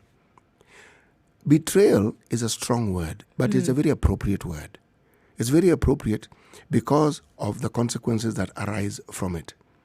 Those who are inclined towards Christianity will know that the reason why Christ ended up where he did, apart from the prophecy, the biblical prophecy, was he was betrayed. He was, and that's why then, of course, they were not able to... he was betrayed, and that's how he was handed over, right? At that point. How do we now make the connection between the two? The connection is really very simple. When people agree that they are supposed to go toward a certain goal or a certain end, and that really is like pursuing an ideal, and then you do not, therein lies the concept of betrayal, because you have then, the moment you move away from that ideal, you've betrayed the ideal. And more so if you then pursue a different one, and if so, if it's opposing to the one that you previously said you supported, right, then you have betrayed the ideal. Right. Of course, that is the question, and we're asking, today, have the people been betrayed, or have these political alliances that have been set up the ones that have been betrayed? You can call in on 0719012600, and this is what we're talking about this morning. Now, who, as we look at it now, nobody's going to take responsibility and say that, actually what I meant to do, I actually didn't do. Nobody's going to do that. We don't require them to take responsibility. If you have a docket that deals with an issue, it falls squarely on your lap. We don't even require you to participate. By virtue of being there, you are responsible. We don't need you to audibly tell us that you are. We know. You are XYZ and your position is this, you're Minister for W. We know that is your job. Look. Yeah, we know. The people. See, that's the thing, because we get to a place where it could be deemed grey area. It isn't grey. We know. The people know that that's your job. You in that position, you know that that's your job. It isn't grey. But then you still choose not to do it. It isn't grey. So what are people? This is what I'm saying. It then goes, because you're not going to step down. I mean, we've seen people shackled to their positions, even when they've been caught out with their pants down and they're not doing anything about it. So it is again, the people be very vocal about the fact that you know this is supposed to be happening. That is now a betrayal of your oath of office, because you're now going against the very notions and dictates of the Constitution which you swore to protect, and you're now going against it. Right. So it's betrayal of one thing after another, after another, after another. And they continue to be allowed to be in these positions where this happens. Ideally, they shouldn't. Ideally, the voice of the people should be louder than this. Once we've understood the betrayal that we can attribute to these individuals, let's take it further. Because the good thing about betrayal, it has a limitless capacity. It can be distributed. It never actually comes to an end. You then need to go to the office of the president and the deputy or any appointing authority and ask, do they understand that what they're doing amounts to a betrayal of the very oath of office which they also took? Because if someone's activities are deemed to harm the very population that they are supposed to protect, and you, as the person who is the appointing officer, are seen to do nothing that seems to mitigate against it, then you have also participated in betraying the very people that you took an oath to protect, and the very Constitution that you also took an oath to protect. Yes, okay, so the betrayal has happened, and it continues to happen. But clearly, there's no mechanism to remove these individuals. There's a mechanism. It's not used. It's not used. There's clearly. a mechanism. And we sit in this, in this This one isn't solved by how often we say it. It isn't hand wringing over the eyes situation. It isn't. This is so terrible. We've been bound by this individual who's doing, or this group of individuals. Let me ask you a question. Who are doing things that they shouldn't do, but they continue remain there. If you were to suggest some action, what exactly are you going to suggest action for or against? Well, I mean, here we're talking about betrayal. Simple question. You are supposed to do something. Against what are you going to do about this thing that you're supposed to do? Betrayal that's happening, right? But people we're quiet. First of all, we're not quiet. We talked previously about having the conversations and that's one thing I think needs definitely happen. People cannot be at the point whereby, okay, yeah, well, that's the way the cookie crumbles. Actually, they can. The thing that I think we fail to understand. Quiet? I don't think so. Is people aren't quiet. This is the whole point. You have a whole sector of the community called the civil society who never keep quiet. You have the media that never keeps quiet. You cannot really provide or even think or suggest that you are going to have a solution on something you don't even fully understand. That's what the discussion does. The fallacy is in thinking is that there's a simple solution. There isn't. The fallacy is in thinking that there's a panacea, that you will give a tablet and an injection and it'll work. It doesn't. But to get this problem in the boat in the first place seemed very simple. It is actually the arrival of the problem was extremely simple. It didn't start as a problem. It never starts as a problem. It evolves into a problem and it becomes obvious it is a problem. Do you think that when politicians make promises, people think the promise is a problem? They don't. They anticipate, they expect, they hope. They look forward to these promises because a promise is appointed to things that ought to come. It's when it doesn't come repeatedly and you repeatedly hear more promises, then you question. Let me pause and ask the question. For instance, I read excerpts about the budget. If I were to be fair to myself and not to betray my own ideals, which I've espoused on this particular radio station, where is the evidence that this amount of money that they're talking about is actually needed? And where is the evidence that the money that they got previously actually did what they said they were going to do? Because if they did, then we would understand what the shortfall is, and it would then be able to clearly understand why this money is needed. That information, it doesn't matter how much you look into this article, you will not see it. You won't find it, of course. And that not. information is also not in the public domain. To get this information, you probably need to look at the report that the Auditor General gives every single year. Which is made public. Yes. Now, we have a situation where we can't sign off on the budget simply because we now currently do not have a substantive Auditor General. Now, another betrayal. The debate that we're having, tedious as it seems, it will bring out issues that only a debate can bring about. And because of that, if you're asking what are we doing, we are talking about it. That is a good point. It is from talk that action comes about. You can then decide what is the most effective way of getting this point moved to where we can see some action. Remember, people keep saying, oh, you pick it, doesn't work. Yes, it does. It does. You may think it doesn't work, but it does. Well, because people want to see, we can't take away from that. People want to see action. People don't want to see, yes, well, it's been talked about and then nothing happens. Of course, then understanding the processes through which this can be fixed Actually, is then yes. very, very important. In fact, one of the things that I would actually suggest is, if the police are usually asked to attend these functions to maintain peace and law and order, I would ask them to take it a step further. Join in the march, join in the picketing. Because if you live in this country, you also use that road at some point or the other. So maintain law and order by also showing your support that this thing is actually something that you feel should be done. I don't think it goes against their code of conduct and code of ethics. No, they're not breaking the law. The point I'm trying to make is this. Action gets taken. It may appear to take time. But all that shows you is that is the process by which we absorb things and the process by which we take time before we actually move into action. It doesn't mean that people do not know what to do. No, they do. And woe betide these leaders. We have a situation where the DPP keeps talking about what they're doing and people think it isn't going to happen. Let me repeat it for the nth time. People who commit offenses in this country will go to court and get jailed. People who have acquired wealth irregularly in ways that can't be explained will have that wealth taken back. And it is not going to happen in the next century. It's going to happen this year. CT is predicting this morning. I think he has predicted before. He's got a very big crystal ball, and he says that, look, these arrests are going to happen. The baying of blood that people have been looking for, that one will be spilt this year, 2020. Let us know what you think. 0719-012-600. This is Kenya's biggest conversation. We're talking about the politics of betrayal to the people as opposed to between political alliances. What needs to be done? What do you think? We'll take a short break. We'll be back to continue with this conversation.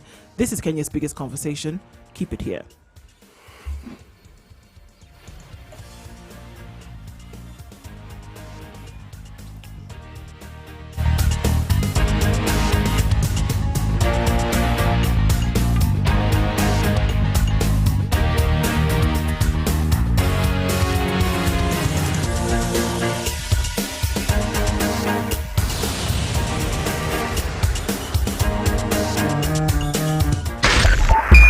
Spice FM, Nyeri. Mature, intelligent talk every morning. Done right. 94.4 Spice FM, Nairobi. Tuned in on 87.9, Nyeri on 90.9, Kisumu on 102.5. Classic Malindi soul, on R&B, 97.7. smooth jazz, neo soul, and nostalgic ballads. You're listening to Spice FM. Trail this morning and saying that, okay, we've talked about it over and over again. It's been in the papers. It's been all over that political alliances are no longer where they used to be. There's been a problem whereby promises were made and things did not happen. But what about the promises made to people in this country, saying that this was what was going to happen as a result of you putting them or putting your vote behind them, putting them on the ballot, putting them in office, and there's certain things that were supposed to happen for this country, for the people, that have not happened. And this is where the conversation conversation needs to be. I actually think this is where the conversation needs to be for a very, very, very long time. Sure, politics is sweet and you want to know what the odd politician has done here or there. But by the time the conversation is centered around what is happening or what needs to be done for the country, what needs to be done for the people, I dare say that people are either going to sit up, pull their socks up and start to get the job done, because the conversation will be centered around their work and what then needs to be done, as opposed to they wouldn't have time for some of these scandals. They won't. Or the desire at the very least should, of course, living in a very ideal world, that the desire then should actually disappear. You know, if you're talking about betrayal, as has been discussed in the media with regards to our politics, well, examples abound. When the Right Honorable Raila Odinga was sworn in as the people's president, people who had been with him in NASA felt they had been betrayed. And that story goes on. This happened, this didn't happen, so-and-so was left here, we're waiting for this. It goes on. But ask yourself this simple question. Of all these leaders who keep, or on whom the discussion of betrayal keeps revolving, remember, this is a leadership that does not exist if there are no people to govern. And the longevity of their stay in power ought and should be determined by one simple thing: service delivery, ensuring that the very things that they promised they would do is done. Right. That box ticking exercise, unfortunately, doesn't favor very many of our leaders. It doesn't favor very many people. We're taking your calls in this morning on 0719-012-600. In terms of talking, and apart from talking, then what else then needs to be done? And of course, it's not... Look, I think it would be favorable if your name was in terms of, what it is that you were doing. We're going to take a call right now, and then we'll hear what it is that people have to say. Hello, Lydia, good morning.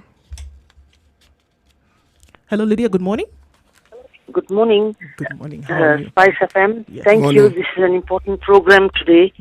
I wanted to say that Raila, when he,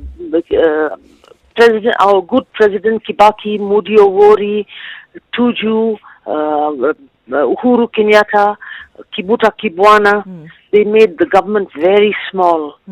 But Raila brought post-election violence together with William Ruto.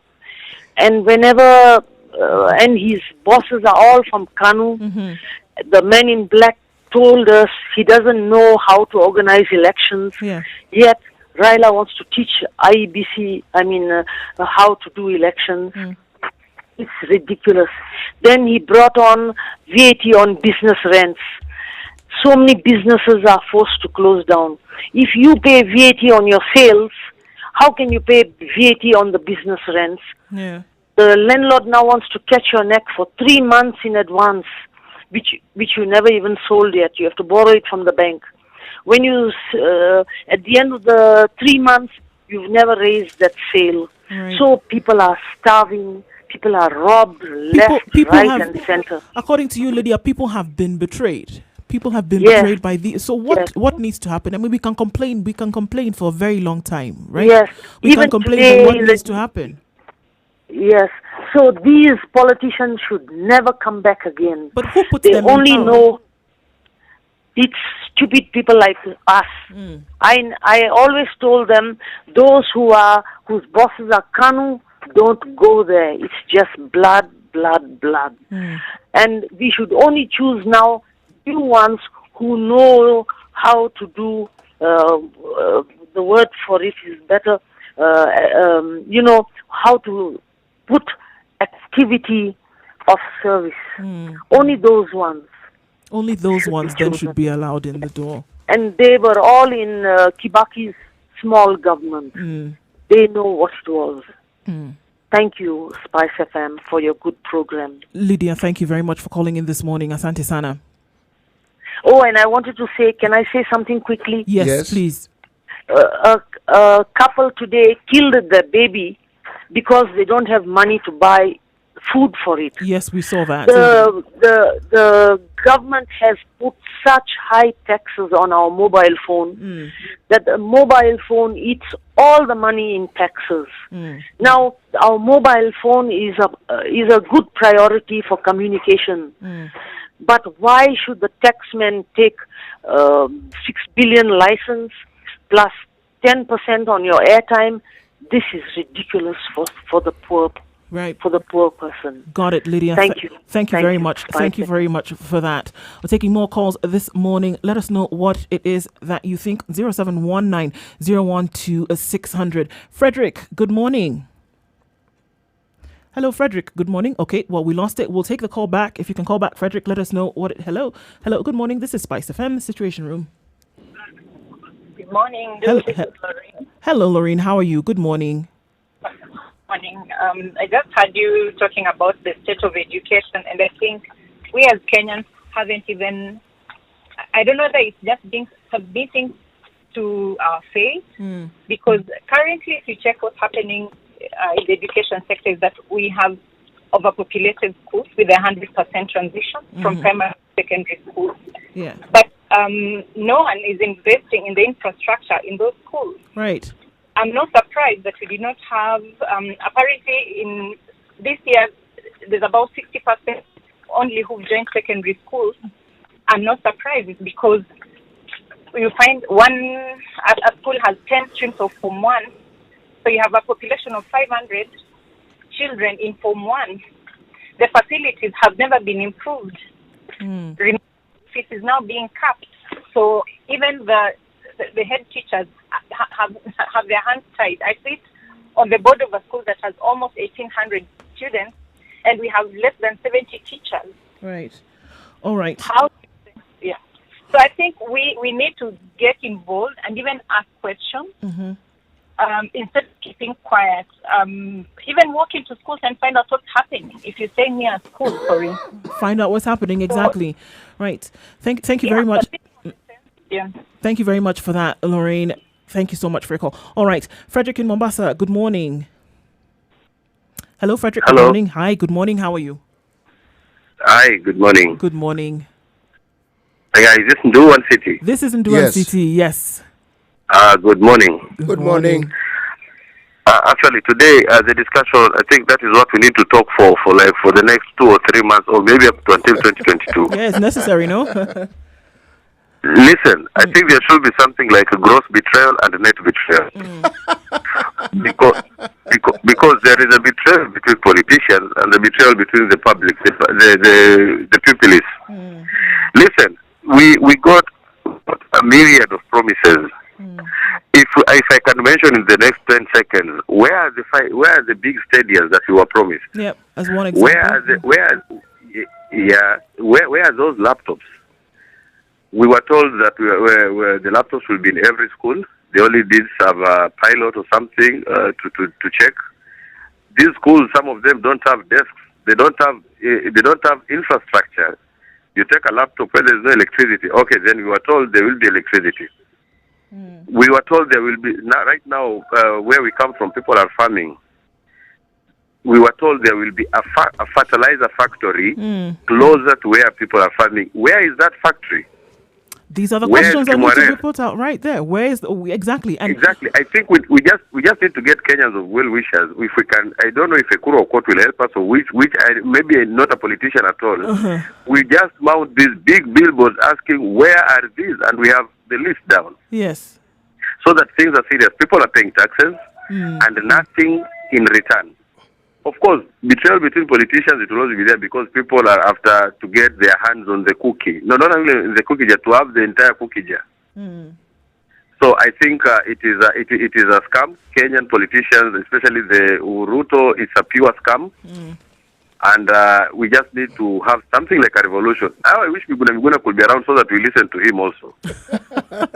But but actually I'm very disappointed. Having hopes. Youth are getting old, still promise about youth things. The youth fund, the revolving fund disappeared. Someone took the money, never returned. The directors ate the money. Things are just so bad down here. No wonder the crime rate increases. Yeah.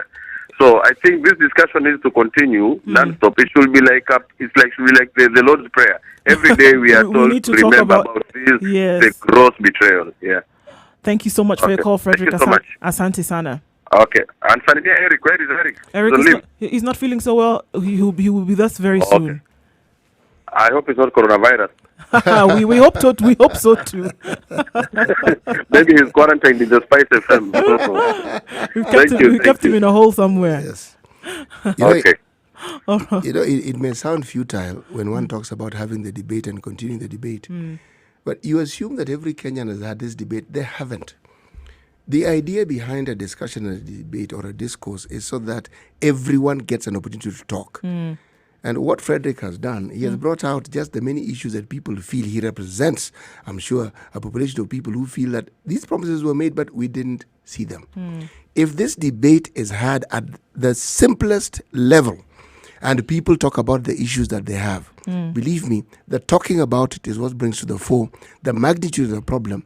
And in understanding the magnitude, the issue of discussing a possible solution then becomes something not only viable, but something feasible. Otherwise, it's just theoretical. It's just talk at this point. Yes. It's something that could or should be. All right, we're going to take a look at what's happening on the roads. Today is World Justice Day. World Social Justice Day, actually. And we're going to be in the studio in a short while with Njonjo Muye, and we're going to be talking about social justice, social injustices in the next hour. So you want to keep it here, and let's have that conversation. Let's take a look at what's happening on the roads right now. All right, continuing, and we'll take a look. Mombasa Road behaving very well today in some parts. Of course, the majority means that we won't have too much of a problem. We had a problem around Gara, so that is being sorted out right now. It should be that in a short while we will be able to get some good reprieve. Of course, there is some road works that still happening on the 87 in Westlands on Wayaki Way. That is being sorted, but of course, it affects traffic in several parts. All right, the Guru Nanak accident that took place on Gara this afternoon, like we said, still serving off some terrible vibes right now, but it will be sorted out as we go along. Coming off from Gong Road, giving us some drama this morning as well. That should be taken care of as you try to get to the City Mortuary roundabout. It will get a lot easier as the seconds and the minutes tick by. So apart from that, is something that we should know about or something that you do see. Of course, we know we still have thick traffic in industrial area, Likoni Road, Enterprise Road, taking us out onto Jago Road. So you want to approach with caution, or at least be prepared to sit for a while. Spice FM KE is how you can reach us on Twitter. Let us know what it is that you do see, and we see how we can help you out with that. And keep people moving this Thursday. Yes, it is Thursday morning. In a short while, we'll get back to you.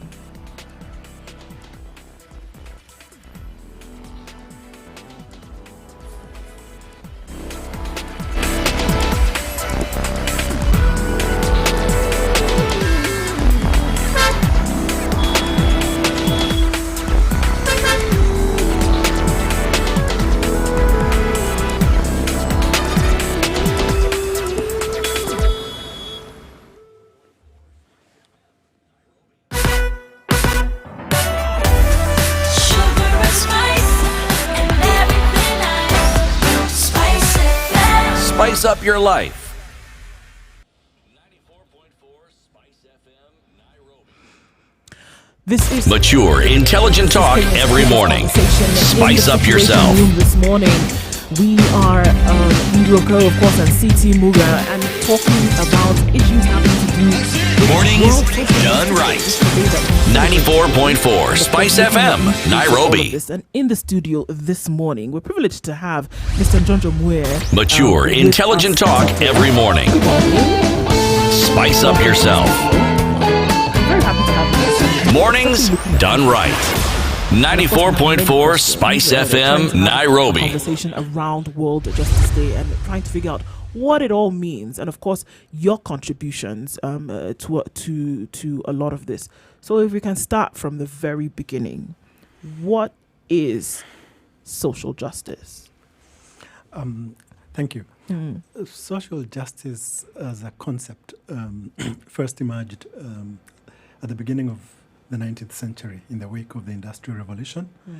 And that was the time that you had capitalism and the exploitation of labor by capital creating great inequalities in Europe at that time between the owners of wealth and capital and property and the workers. And so, while social justice as a concept was the attempt to try and introduce more equality, to create an egalitarian society, to have a fairer distribution of wealth and resources. That is a brief history, but it has since come to mean that and much more.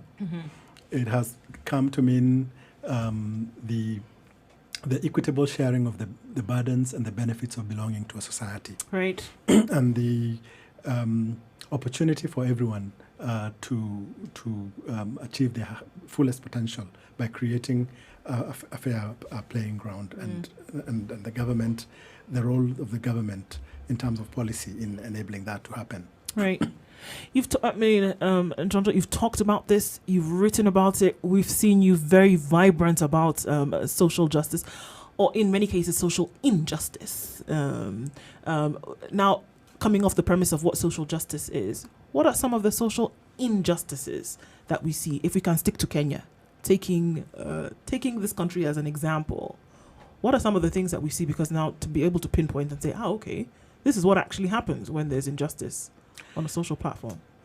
One hardly knows where to begin. That's a tall order, because as we all know, given the context that I've already described, Kenya is one of the most unequal societies. We've got serious levels of abject poverty. 46% of our population live under $1 a day. That means they don't know where the next meal is coming from. The inequalities, and these are official figures of the World Bank, shows that 8,300 Kenyans only control almost 64% of the wealth of the nation, right, leaving the rest of the 47 million of us to share the rest. So the inequalities are glaring. We see just Kenyans every day struggling. 60% of us in Nairobi live in informal settlements, normally called slums, without basic services, health, education, sanitation, infrastructure. So life in Kenya is just a daily struggle to keep body and soul together. Now, in addition to that, we've got structural violence by the state agencies. We've got the criminalization of poverty, where the police regularly, routinely shoot dead young men, particularly in the same slums, and they just declare them criminals without any due process. Right. We've got violence against women and children, abuse happening in their homes. We've got high levels of unemployment. One hardly knows where to stop. Right, and it seems, there's a very, very long list. Take your pick, right? Shopping list, take your pick in terms of what it is that we're going to look at. Obviously, in John, you, as you're known, you as a human rights advocate and transitional justice expert, you're looking at this and saying, these are things that are happening that should not be happening. Now, there is God's Justice Bible, of course, that was written, and you wrote a brilliant introduction to the book of Exodus in that, and we're able to see that you drew some parallels, which actually I've never seen ever drawn, between what the people of Israel went through that time and what we see as modern governments today. Draw some of those parallels for us to be able to see the similarities between the two. I think most of us, at least the Christians, know and are aware of the story of the Exodus, which is the most formative justice story where God intervenes on behalf of his suffering people. And it's emblematic of God's heart for justice. And we see in Exodus, before God called Moses, we see that the children of Israel had been enslaved for 400 years in a system that oppressed them with forced labor without pay. Systematic. Yes. Right. That discriminated against them on the basis of race because they were Hebrews and their masters were Egyptians. And basically they had lost all hope. They had nothing for themselves, as most slaves do, Right. except the food that they were given in their rations to eat. And we look to this day and think about Kenya. We find those children of Israel did not have land of their own. We find land in Kenya is one of the biggest issues as far as justice is concerned. Access to land. We won independence over 50 years ago, but many of us still do not have much land. We've got huge plantations that are still controlled by descendants of the former colonial masters in Laikipia and elsewhere, where over 2 million acres of land are controlled by the same people, while most of the Kenyans do not have land of their own. We see the unemployment, although people do get paid these days, but the wages that are given are slave wages. Right. People are not able to put food on the table. So that is not very much different from what the Israelites were going through in Egypt at the time. At that time. Yes. Do we need a Moses? and you know, if we need a Moses, we want to look at who Moses was, you know, at that time and what he did. I mean, again, going back to the introduction that you gave to the Exodus and looking at the parallels that you drew, Moses grew up in this system, and then because of the justice that he felt needed to be meted out when he killed this soldier, and then left. Actually, he didn't kill one person. Well, the one case that basically made him flee, right, to go into exile. This one particular case that made him exile himself. Then he now came back as an outsider, outside of the system. Is that what Kenya needs? An outsider to come and save us from all of this social injustice? Moses was obviously an interesting case because he was a Hebrew who grew up in the palace. Yeah. As an Egyptian prince, but clearly never lost sight of his roots, because we see him later as a prince going and seeing an Egyptian abusing a Hebrew and takes the law in his own hands and kills the Hebrew. And then he kills the Egyptian. The Egyptian, Yes. And then he has to flee. And then he spends the next 40 years in exile as a shepherd in Midian. And then that's where God calls him and sends him back to deliver his people. Yeah. Now, when you ask whether we need a Moses, I would hesitate to say yes. And this is the reason why. Part of the problem with us, I have found in my many years of struggle in this country for justice, for democracy, and for human rights, is that there are very many people who have been conditioned to look for a Messiah. Somebody who will just show up from the skies and land and miraculously solve the problem. And save us. Is that a bad desire? It's unrealistic. It's an understandable desire. But when we leave our salvation to a Messiah, we stop becoming the guarantors of our own, or the custodians of our own deliverance and our own independence.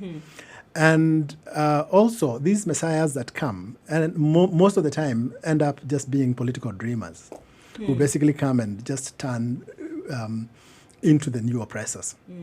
So while the idea of Moses is important, the way I see it, the lessons I learned from him is that all of us can be a Moses. You and I, who basically most of us grew up in poverty. So the poverty is the Hebrews in slavery. But we have come into the palace of education, the palace of understanding the structures. I'm a lawyer, so I can understand how the system works. There are very few Kenyans, relatively speaking, who actually understand the whole constitution and what it stands for. So if you can understand that, you are already a Moses in the palace, because you are understanding this structure which needs to be fundamentally brought down and rebuilt down up. So the Moses that I speak about is all of us who have something that most of Kenyans, as we speak, do not have, in terms of education, in terms of exposure, in terms of access. As long as we have all those, and therefore we understand the system, rather than joining, because Moses could have stayed in the palace and become even the next pharaoh or deputy pharaoh. Oh, absolutely. But he stepped out. So what I would say is that we need a Moses in terms of all of us getting to a point where we don't get comfortable in our houses in Runda or taking us children in some posh British private school, but we are able to actually go back to our Hebrew people and tell Pharaoh, this is what the Lord says, let my people go. Let me ask this question. If we were to draw parallels between Egypt and Kenya, slavery, as it's clearly documented in Exodus, was a very harsh form of existence. Harsh in the sense that there was no Hebrew who was exempt. Everyone suffered the same fate. Now, if I were to look at Kenya and I look at what we're presented with, yes, even prior to this, I had mentioned that some of the problems we have essentially amount to enslavement, and it also amounts to abrogating certain constitutional rights. But is it really, honestly, that harsh? Can we compare it blow by blow to what the Egyptians went through? I can vote. I can talk. We now have a conversation about something, and in the process, we may even say something the government may not particularly like, but we will say it. The Egyptians couldn't even utter such things. So that comparison sometimes may be a bit harsh, don't you think? I would agree with you up to a point. Okay. That we have a democracy, we have a constitution, we can vote. We are having this conversation without looking out the window. To see if anybody's we know a time when in this very building there were raids happening and other things. Yes. We have made progress, and I'm old enough to have lived through darker times. Yes. However, the vote is only a means to an end, not the end to itself. You cannot tell me that you have the vote, but you have no food. You cannot educate your children, but you have the vote, so you be happy about it. So the point is, on the one hand, yes, we have made some progress, but on the other hand, we still have a very long way to go.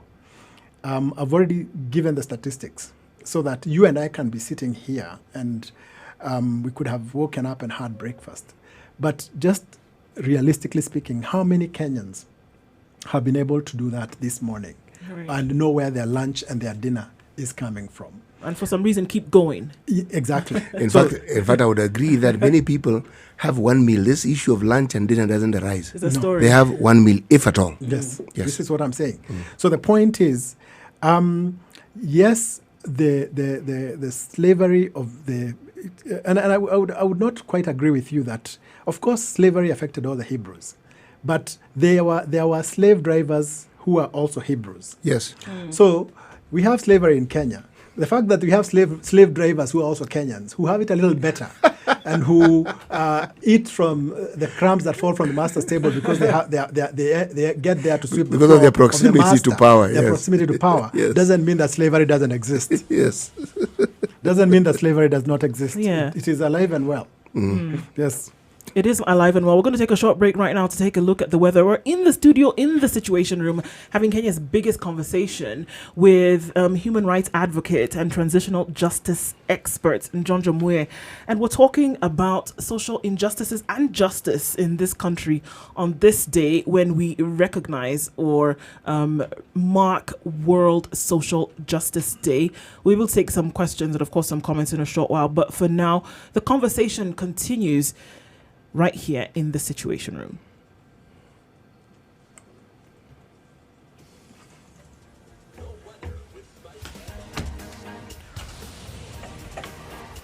All right, taking a look in Nairobi, currently at 18 degrees, likely to be a warmer day today. We see highs of 27 today and lows of 18. Possibility of rain showers later.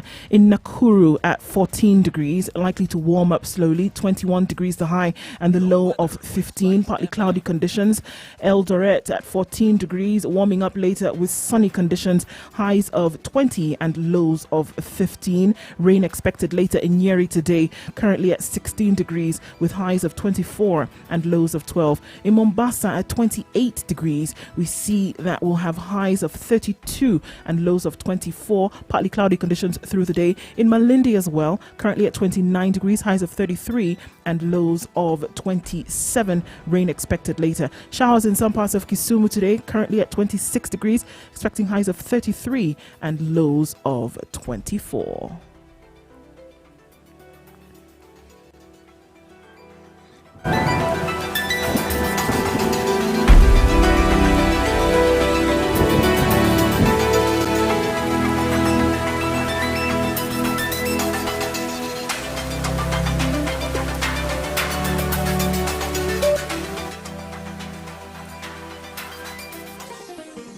You tuned into Kenya's biggest conversation this morning. We're in the studio marking World Social Justice Day. Mature, and interestingly, looking talk at every some morning. of the injustices that are happening right now yourself. in this country, around the world.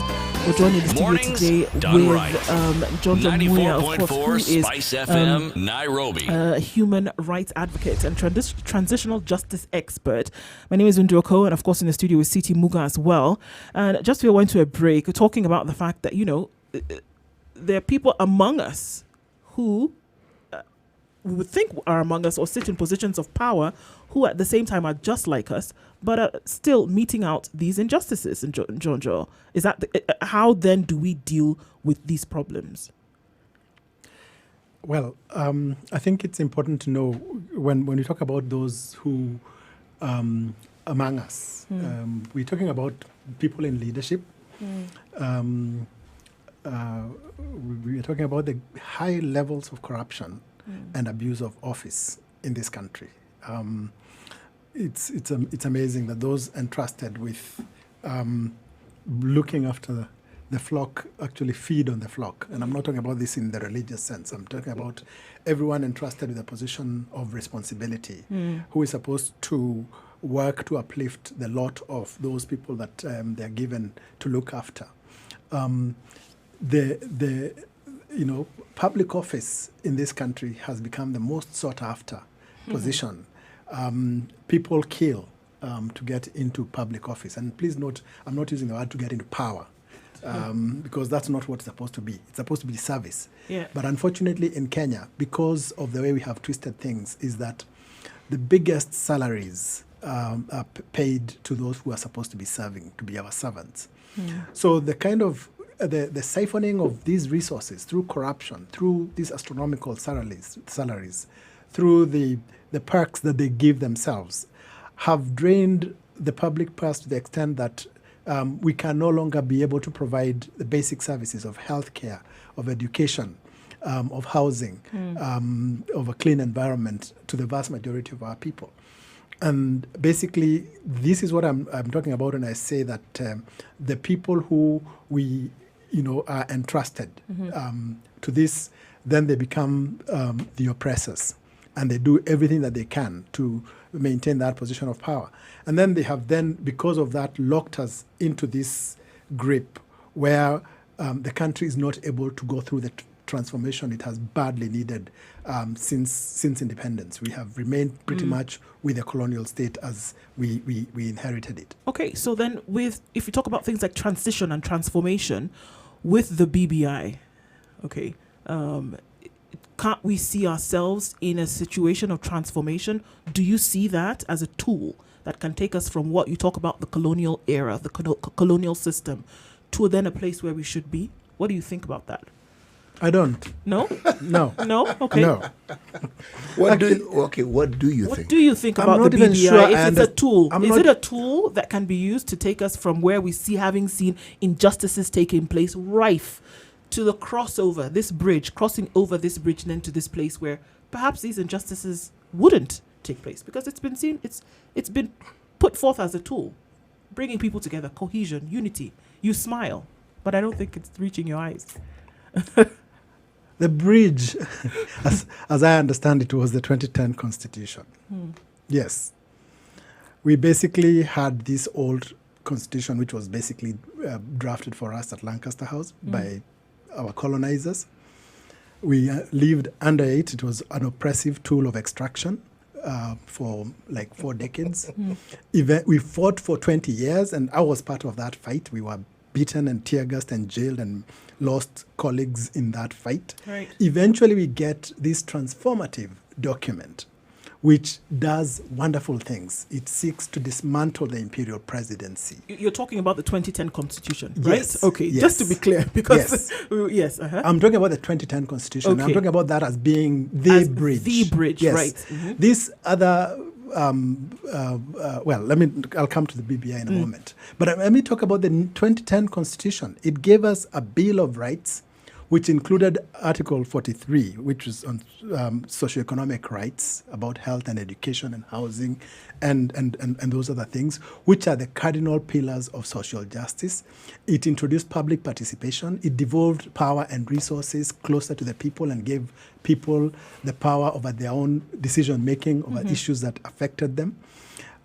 Basically, the 2010 Constitution is what was to lead us to our promised land. Okay. Unfortunately, our leadership, who are still beholden to the status quo under the old order, have not implemented it in good faith. And they do not have an intention to implement it in good faith. So you've got this super highway that crosses us, a huge bridge, and you look at it and you say, I do not want to cross there. Let me just make a pathway somewhere called BBI. Now, BBI has been touted as many things, but I'm not sure what it is, because it talks about, it gives a wish list on many issues. But what the politician, and first of all, the conversation is being driven by politicians. And what they are doing, it speaks so loud, I cannot hear what the BBI is saying. It's actually doing. Is actually saying. So, although BBI mentions things like inclusivity, it mentions things like corruption, and it mentions things like the economy. Most of what has happened is that we are very busy talking about just the structure of government. We want prime ministers and deputies and so on. And now it has become a tool, not for social justice as you're touting it. It has become a tool to manage the transition in the next election, because that's what politicians are doing about it. So there's that issue. The second issue is about process, is about the fact that there was no public participation in the way that this task force was put together. It is not representative of all shades of political opinion and civil society. It is just, people picked up from God knows where and put there together. And we are big on the process is as important as the product. Right. So you've got that. Then thirdly is the way the conversation is being held. It is being dominated and driven by politicians in political rallies. If you think about how we came up with our new constitution, we had ufungamano, we had bombers, we had serious consultations where Kenyans' opinions were taken in and processed to the point where we owned the outcome of that document that came through. Okay. But right now, if you asked anybody who has read this document called the BBI, it's hardly available even for people to read it and scrutinize it for themselves. Jonjo, you mentioned that the political class has no will. I mean, it's clear to you that the political class has no intention of sorting out issues, using BBI along the way. The whole BBI conversation when it comes to injustice seems to be just that has taken people up in this forum and say, yes, this is what they're actually hoping to do through the process of the BBI to then deal with those issues at the root. Do you see that? No, I don't. Because I'm not sure whether, you see when you watch the rallies on the BBI, it seems like this magic wand that they're waving everywhere. They go to Mombasa and they'll talk about the issues that they know are emotive there, land. They go somewhere else and they talk about it. And it's like, it's become all things to all people. It's choreographed. Okay, yes. But the history of this country is such that, first of all, if they were serious about resolving issues and going to the root, the BBI itself would have started by talking about the other efforts that we have made to do that, to get to the root of the issues. How come there's no mention of the TJRC report, which basically was the one process that really tried to get to the root of the issues, and the report was handed over to the president 6 or 7 years ago, and Parliament has refused to discuss it. It has remained undiscussed and unimplemented. What about the Agenda 4 of the Kofi Annan process, which actually talked about the things that we needed to resolve in the long term?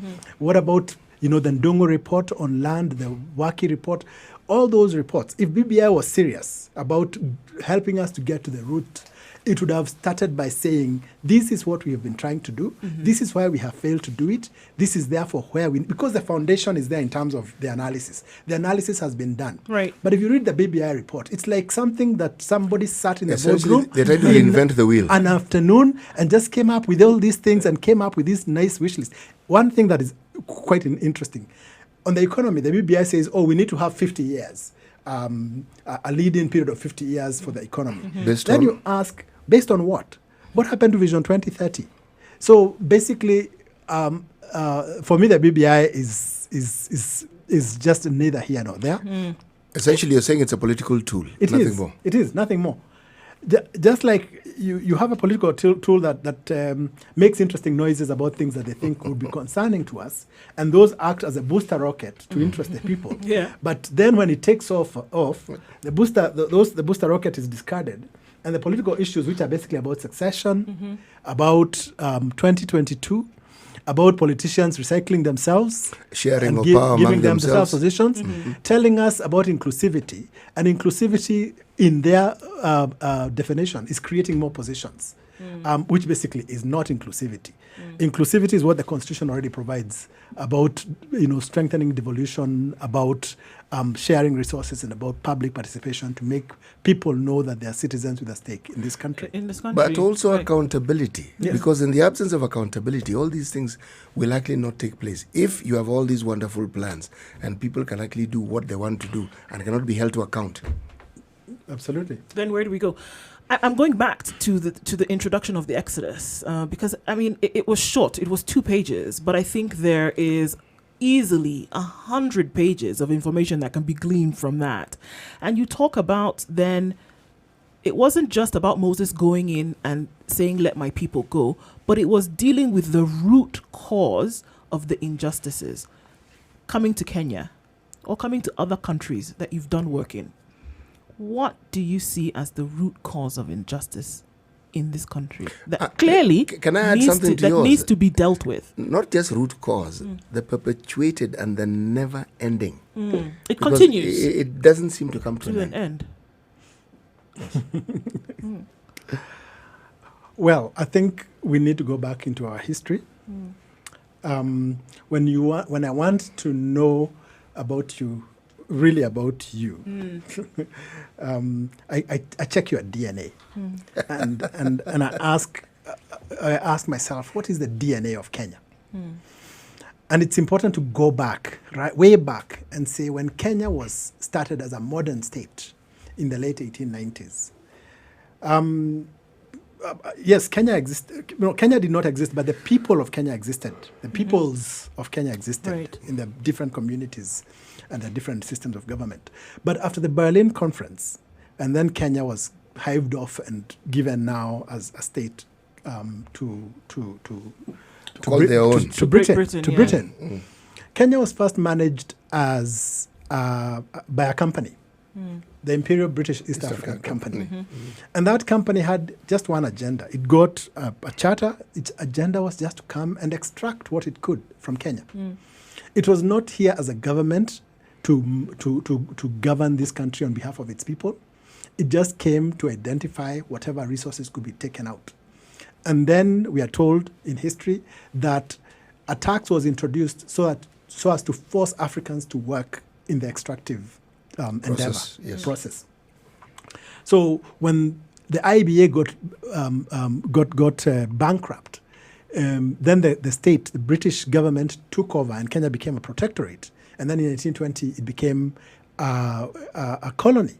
But the logic never changed. It was always the logic of extraction. So throughout all those years, throughout the 20th century until independence, it was the colonial government and its elite at that time, the settlers, who basically were just extracting what they could from Kenya. And when independence came, although Kenyans fought hard and gallantly for their independence, unfortunately, at the turnover of independence, the people who took over just became the only change that happened is the color of their skin. But they took over a system. They took that over was already a in system place. that was in place and entrenched, and it was a system of extraction. Part of the reason why it becomes so difficult to deal with corruption is that it is entrenched in that DNA of extraction. So you're asking about the root cause of injustice in this country is the fact that we have a state with all its infrastructure, with all its coercive forces, but unfortunately it is not here to serve the interests of the people.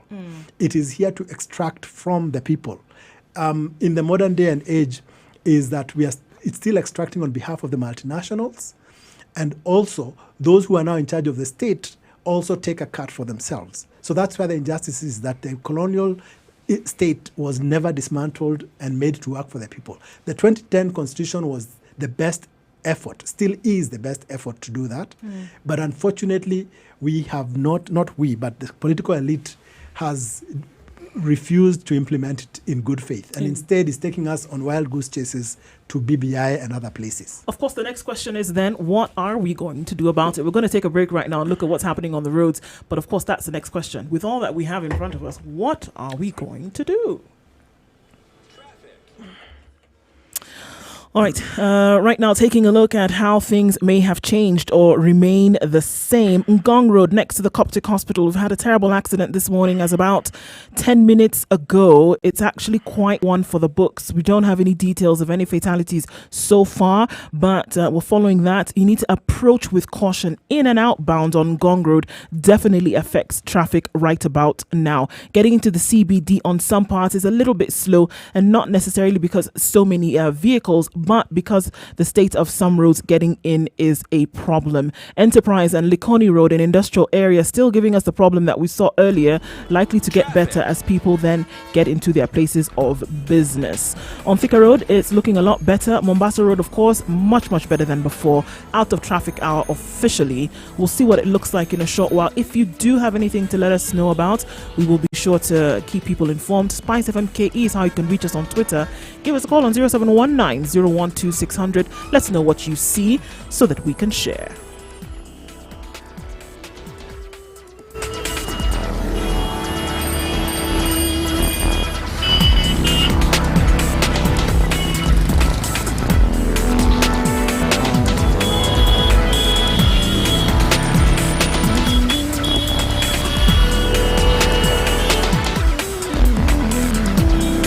This is Kenya's biggest conversation in the studio this morning. CT Muga, myself, Nduoko, and of course we are sitting in with Njonjo Mwe. Mature, intelligent talk every morning. And of course, Spice up yourself. Transitional justice.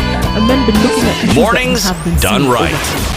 94.4 Spice FM, Nairobi. To let go of course, this is the day that we mark, World Social Justice Day, and of course, questions coming in and asking, so how do we mark it? And I think this is one of the ways that we mark it: asking the questions, looking deep into the issues, and saying, then, of course, to my next question is, then what do we do? I've often said that, sometimes it seems that the people are shackled looking for an answer in terms of what can be done. The people in the political class are not going to give the solution. What do we do? We've talked about debating and talking and having discussions. My question is there a point at which we actually stop talking and saying, we've talked enough? Or do we continue talking? Well, I am actually of the view that you simply expand the conversation. What is your view? Explain what you mean by expand the conversation. You see, when we talk about social justice, it is assumed that when you mention the word social justice and you talk about equitable distribution, the one thing that people don't mention is the issue of opportunity. They don't talk about privileges. Now, this is something that many people may not even be fully aware that it is a fundamental right that they should have. Now, further in the conversation, simply expands that conversation to the point to say, actually, this isn't a favor someone is doing you. It's actually due to you. It's something you should have. This is something you should have. Part of the problem that enslaves the minds of our people is that absence of knowledge, because this discussion isn't taken to the point where they fully know what it is that they should actually be clamoring for. So they deal with that small thing, which is a pebble in the shoe. Whereas they forget that actually they're actually entitled to several pairs of shoes. Yes. I agree with you. First of all, about talking, I think talking is important because words have power. Words help us to, first of all, create in our minds the kind of world that we want to live in. But I would also agree with you that talking is necessary but not sufficient. I think it's important to then translate what we talk and those ideals into concrete actions. And sometimes it is possible to look at the whole mountain and get overwhelmed because you do not know where to start. But I think if all of us could just look at, where we are and to do our best with what we have, with the area of competency, whether you're in the media, whether you're in civil society, whether you are in the religious sector. But like I agree with you, City, in terms of privilege. A lot of us are in a position of privilege, and we are unable to get out of that position. And yet, the vast majority of our people, who basically, are the ones who are seriously disproportionately affected by injustice, we are basically happy to keep them at an arm's length. And yet, as a Christian, there's this story of Peter and John going to the temple and finding a beggar on the gate of the temple, and he asks them for money, and they say, "Silver and gold I do not have, yeah. but that I have, I give you in the name of Jesus Christ of Nazareth. Rise up and walk." And I think that's what we need to do as we come alongside in solidarity with the poor, with the marginalized, in terms of empowering them to be the ones that are able to demand these basics. Because unfortunately, they've been reduced to beggars, they've been reduced to votes, and they become votes the last year, 6 months before the elections, and then they're completely forgotten and abandoned to their own devices until the next cycle of elections. Right. So we as the non-politicians, we who are engaged and invested in bringing about a better country, must first of all understand that this better country will be made up of empowered people. So in terms of educating the citizens, in terms of empowering them, and in terms of making them take the small steps that they need to make in order to stand on their own feet and demand what is rightfully due to them from this system that has been nothing but oppression to them, is critical if we are going to create the just society that we are talking about. Yeah, looking at a complete cycle, there's the work that can be done to make sure that, something can be done about the problem. But then we also live in a society where people want to see that those who are the perpetrators actually pay. Whether we're in Kenya, whether you're in Rwanda, whether you're in Nigeria, whether you're in Yugoslavia, for it to be complete, people want to see that those who meted out this thing actually pay. You were very vocal at some point about the perpetrators actually still being brought to justice. Do you still believe, or do you think that those who are the perpetrators of these injustices will be brought to book sometime in the future? Currently, will we see that? I completely agree with you that those who perpetrate injustices, whether they are post-election violence, whether it's corruption, whether it's killings, whether it's domestic violence, gender-based violence, and so on, they must be brought to justice. It's a basic in the definition of what a society is. We give up our rights to self-defense so that the society can defend us because they have the monopoly of violence. It controls our institutions. And so when that doesn't happen, then we basically are getting into the rule of the jungle, because then I must defend myself. And then you find a complete breakdown in the rule of law. So it's critical and important that due process takes place when a crime happens. We've got 2 days ago when a police officer is alleged to have shot in cold blood a young boda rider who just took a child to a hospital. Right. Now, the problem with a country like Kenya is that very often we read in the newspapers, so-and-so has stolen billions of shillings, and what happens? You've got them go into the integrity center. The person who designed that center, by the way, I think had a point in having a revolving door at the entrance, because they go in, they come out, and then that case just somehow disappears. You know, it was remember, it was previously a bank. Yes, Trade bank. And before that, it was a club. Yes, it was a very popular club. Go figure. Yes. DNA. Right. Look at what is inherent, latent issues. So I agree with you that a society cannot stand if those who are perpetrating injustices, those who are committing crimes, get away with it. And we've seen a lot of that in Kenya.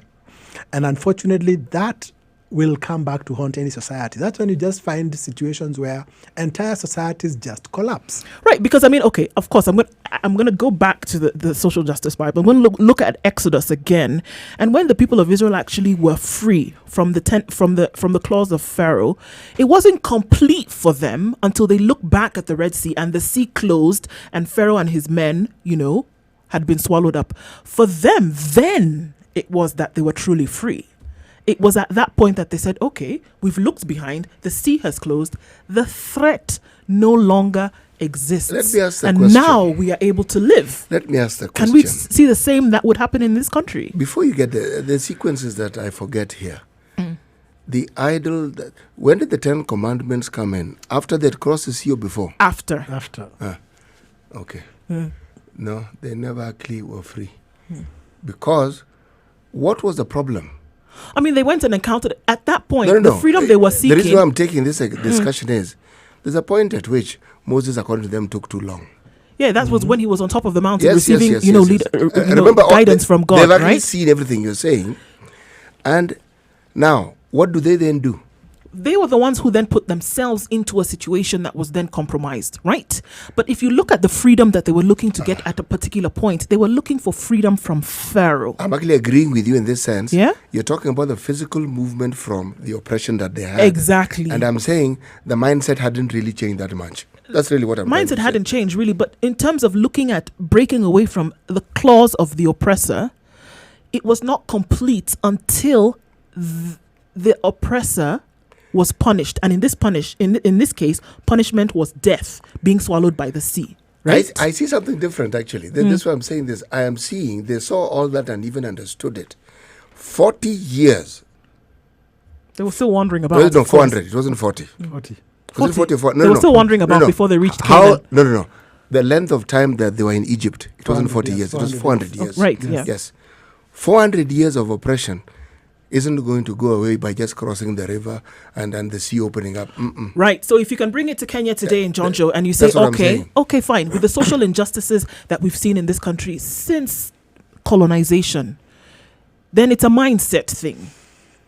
It's not necessarily that the perpetrators then are the ones who will be solely to blame for the issues that are well, the perpetrators must be blamed. They must be blamed. But there's another allocation of blame that must be given to the blame. people. That's understanding. A mindset shift needs to take place. It isn't blame, Ndu. It's understanding. It's understanding. Okay. We'll use the parallel since, that's what you brought up. It's clear that I'm going to stick on those parallels. Yes, it's okay. Yeah. The thing is, it took, they left Egypt and the sea closed. And there are different forms of justice that are demonstrated. There is retributive justice, which is what you're talking about, that when you've done something, you must be punished. Now, God came and punished Egypt through the 10 plagues, ending in the killing of the firstborn because of what Egypt had done to his people. Yeah. And eventually drowning his entire army, Pharaoh's entire army in the Red Sea. That was retributive justice. But then God also promised them distributive justice and restorative justice by promising them a land of their own. Okay? Says you're going to go to a land with milk and honey. The third kind of justice that God gave them was the justice of creating a system of delivery of justice. If you remember when, and that comes with the 10 Commandments and the law that was given, that was like their constitution and their laws that we have. And then Moses' father-in-law comes and tells him, what you're doing is not right. You must appoint other judges to help you. So he created a system of courts, a hierarchy of courts ending in Moses, very similar to the system of courts we have right now. And that not only saved Moses from a burnout, but it also, because that's what his father-in-law told him. Yeah. His father-in-law didn't want his daughter to become a widow. It prepared someone else. Yes. Yeah. So let other people share the burden. Uh-huh. But that also ensured access to justice because people with small claims could now find other judges to go before they went up on appeal. They didn't all need to go to the Supreme Court. Yes. Then now the question that you're asking about mindset and so on, it is true. Don't forget that the journey, we are told, that from the Red Sea to the Promised Land could have taken place in a couple of weeks, a few weeks. Yes, they could have reached in 2 weeks. Yes. But then they were delayed first because, God took them on a longer route to make sure that they did not turn back when they encountered resistance. So he avoided resistance to begin with. But secondly, they sent the spies and they came back and they said, we can't take the land. God said that whole generation will not enter. So it took them 40 years. Okay? And this comes to mindset. It took God 1 day to remove them out of Egypt. But it would take him 40 years to remove Egypt out of them. Out of their mind. Yes, out of their mind. So in Kenya, in that symbolic way, we left Egypt in 1963. But it has taken us all this time to remove Egypt from our mindsets. So we've got our law, we've got our constitution, 2010 constitution, but we are still wandering in the desert. And God is telling us it's time to go in and possess our land. If I had to pick it up from what you've just said. CT, can I take a break and allow you to pick it up in about Please take a break. 1 minute? We'll take a break and we'll come back and pick up on this conversation.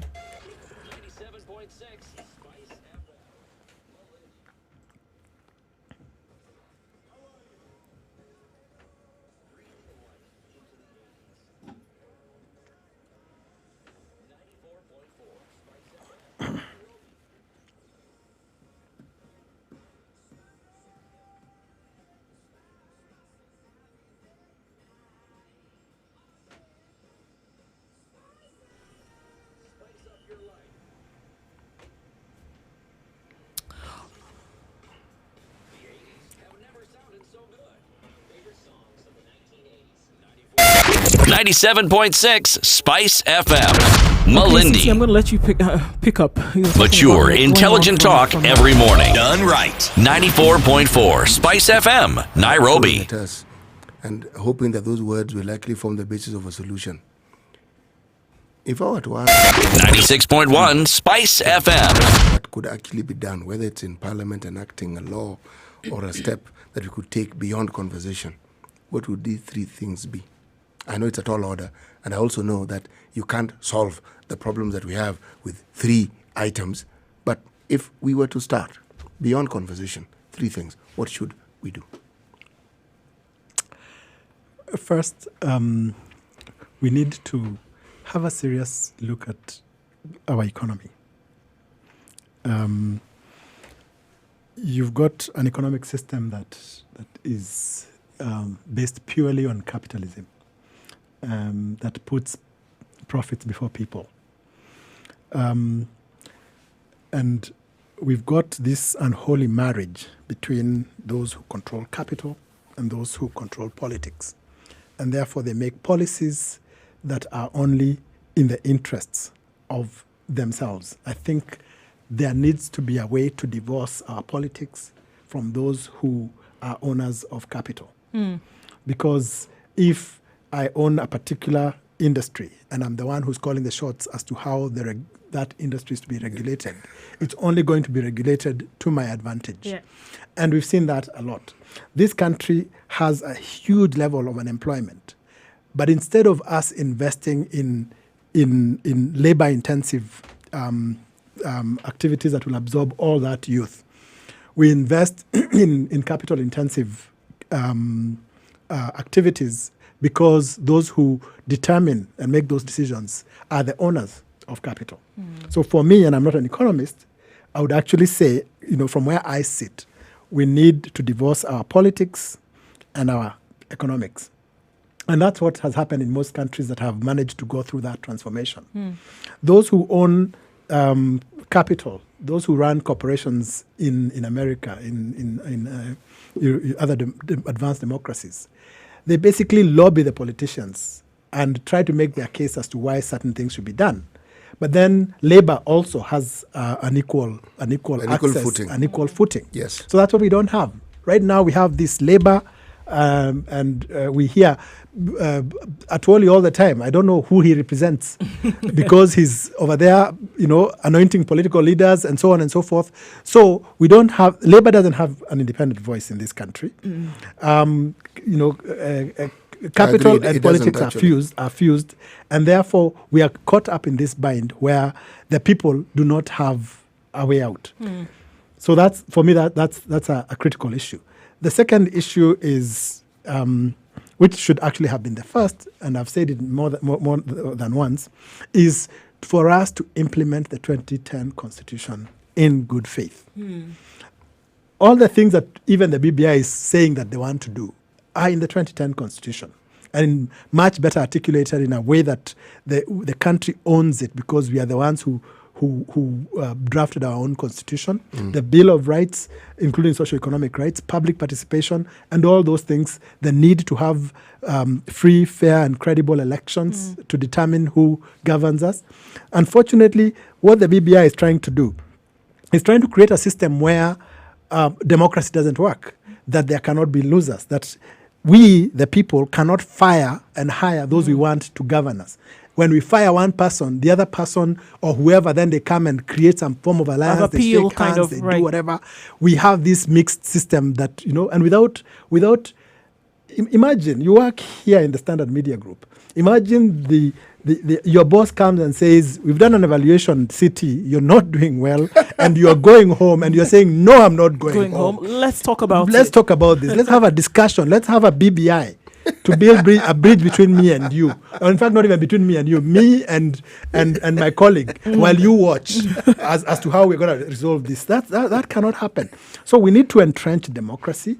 We need to respect human rights. We need to ensure that our economy is transformed so that it can serve people, and so that there can be a level playing field between everybody, and so that any Kenyan born in any part of this country has an equal opportunity, whether male or female, disabled, whoever, have an equal opportunity to realize their fullest potential. All right. On this World Day of Social Justice, what words of motivation do you have for those advocating for different types of social justice in Kenya and around the world? Because it continues, the agitation continues. What words of motivation do you have? I'd like to say that to fight for justice is to stand on the right side of history. Because we are told in the famous quote by Martin Luther King that the arc of the moral universe is long, but it bends towards justice. But not only that, for me as a Christian, it is also to stand with God, because the Bible has over 200 references of justice in the Old Testament alone. It says that justice and righteousness are the foundations of God, the foundation of God's throne. So we are on the right side, and we have this backing from the creator of the universe himself. So while we will sometimes face challenges and setbacks in the fight for social justice, and while it is a risky undertaking, I think it's important for us to continue pressing on, knowing that even if we do not see the fruits of that which we are fighting for, we are building a foundation upon which our children can come and raise the building to create a more just society for them and for future generations. Yep. Do you see it? I mean, of course, when you have a plan in your head and you say, all right, I can see it. Do you see it? Can you see a Kenya, for example, where social injustice then is not rife as you see it now? Do you see that we exist in a place and a time where it can be a reality for the people of this country? Yes, I do. I do. And I do that because for two things. One, like I said, I've been here and I've lived through 4 presidents when you talk about political terms. I think there are fewer and fewer Kenyans who can say that. True. and I have seen progress. We are not where we used to be. That I have to admit. But then we are far from where we should be.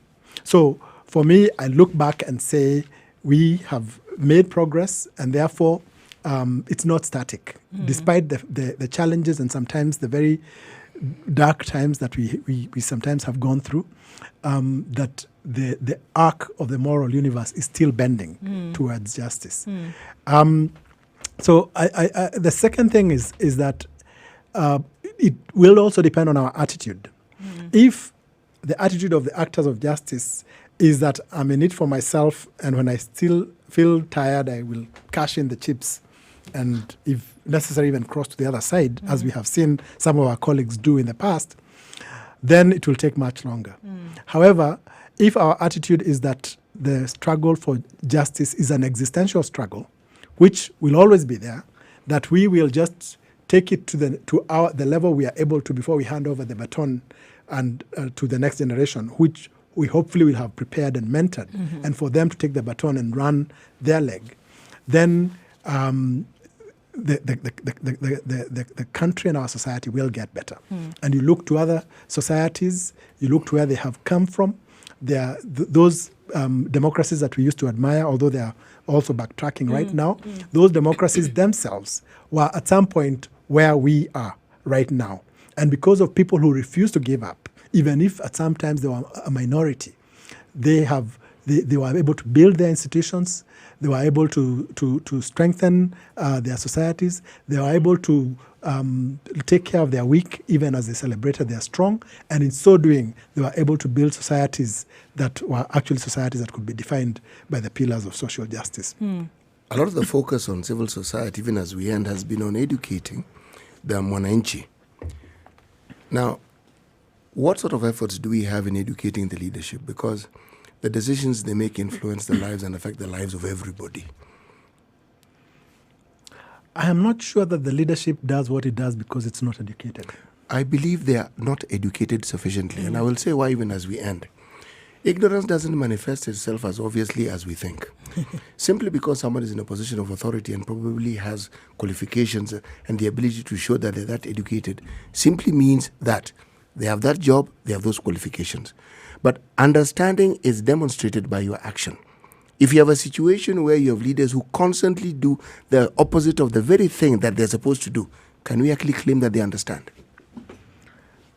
The point is, they may not understand. And I'm not saying that they should not be educated, but they are constantly educated. The resources that are pumped into them, the research assistance that we give them, the kind of so-called benchmarking trips they make all over the world, wasting a lot of our resources in so doing.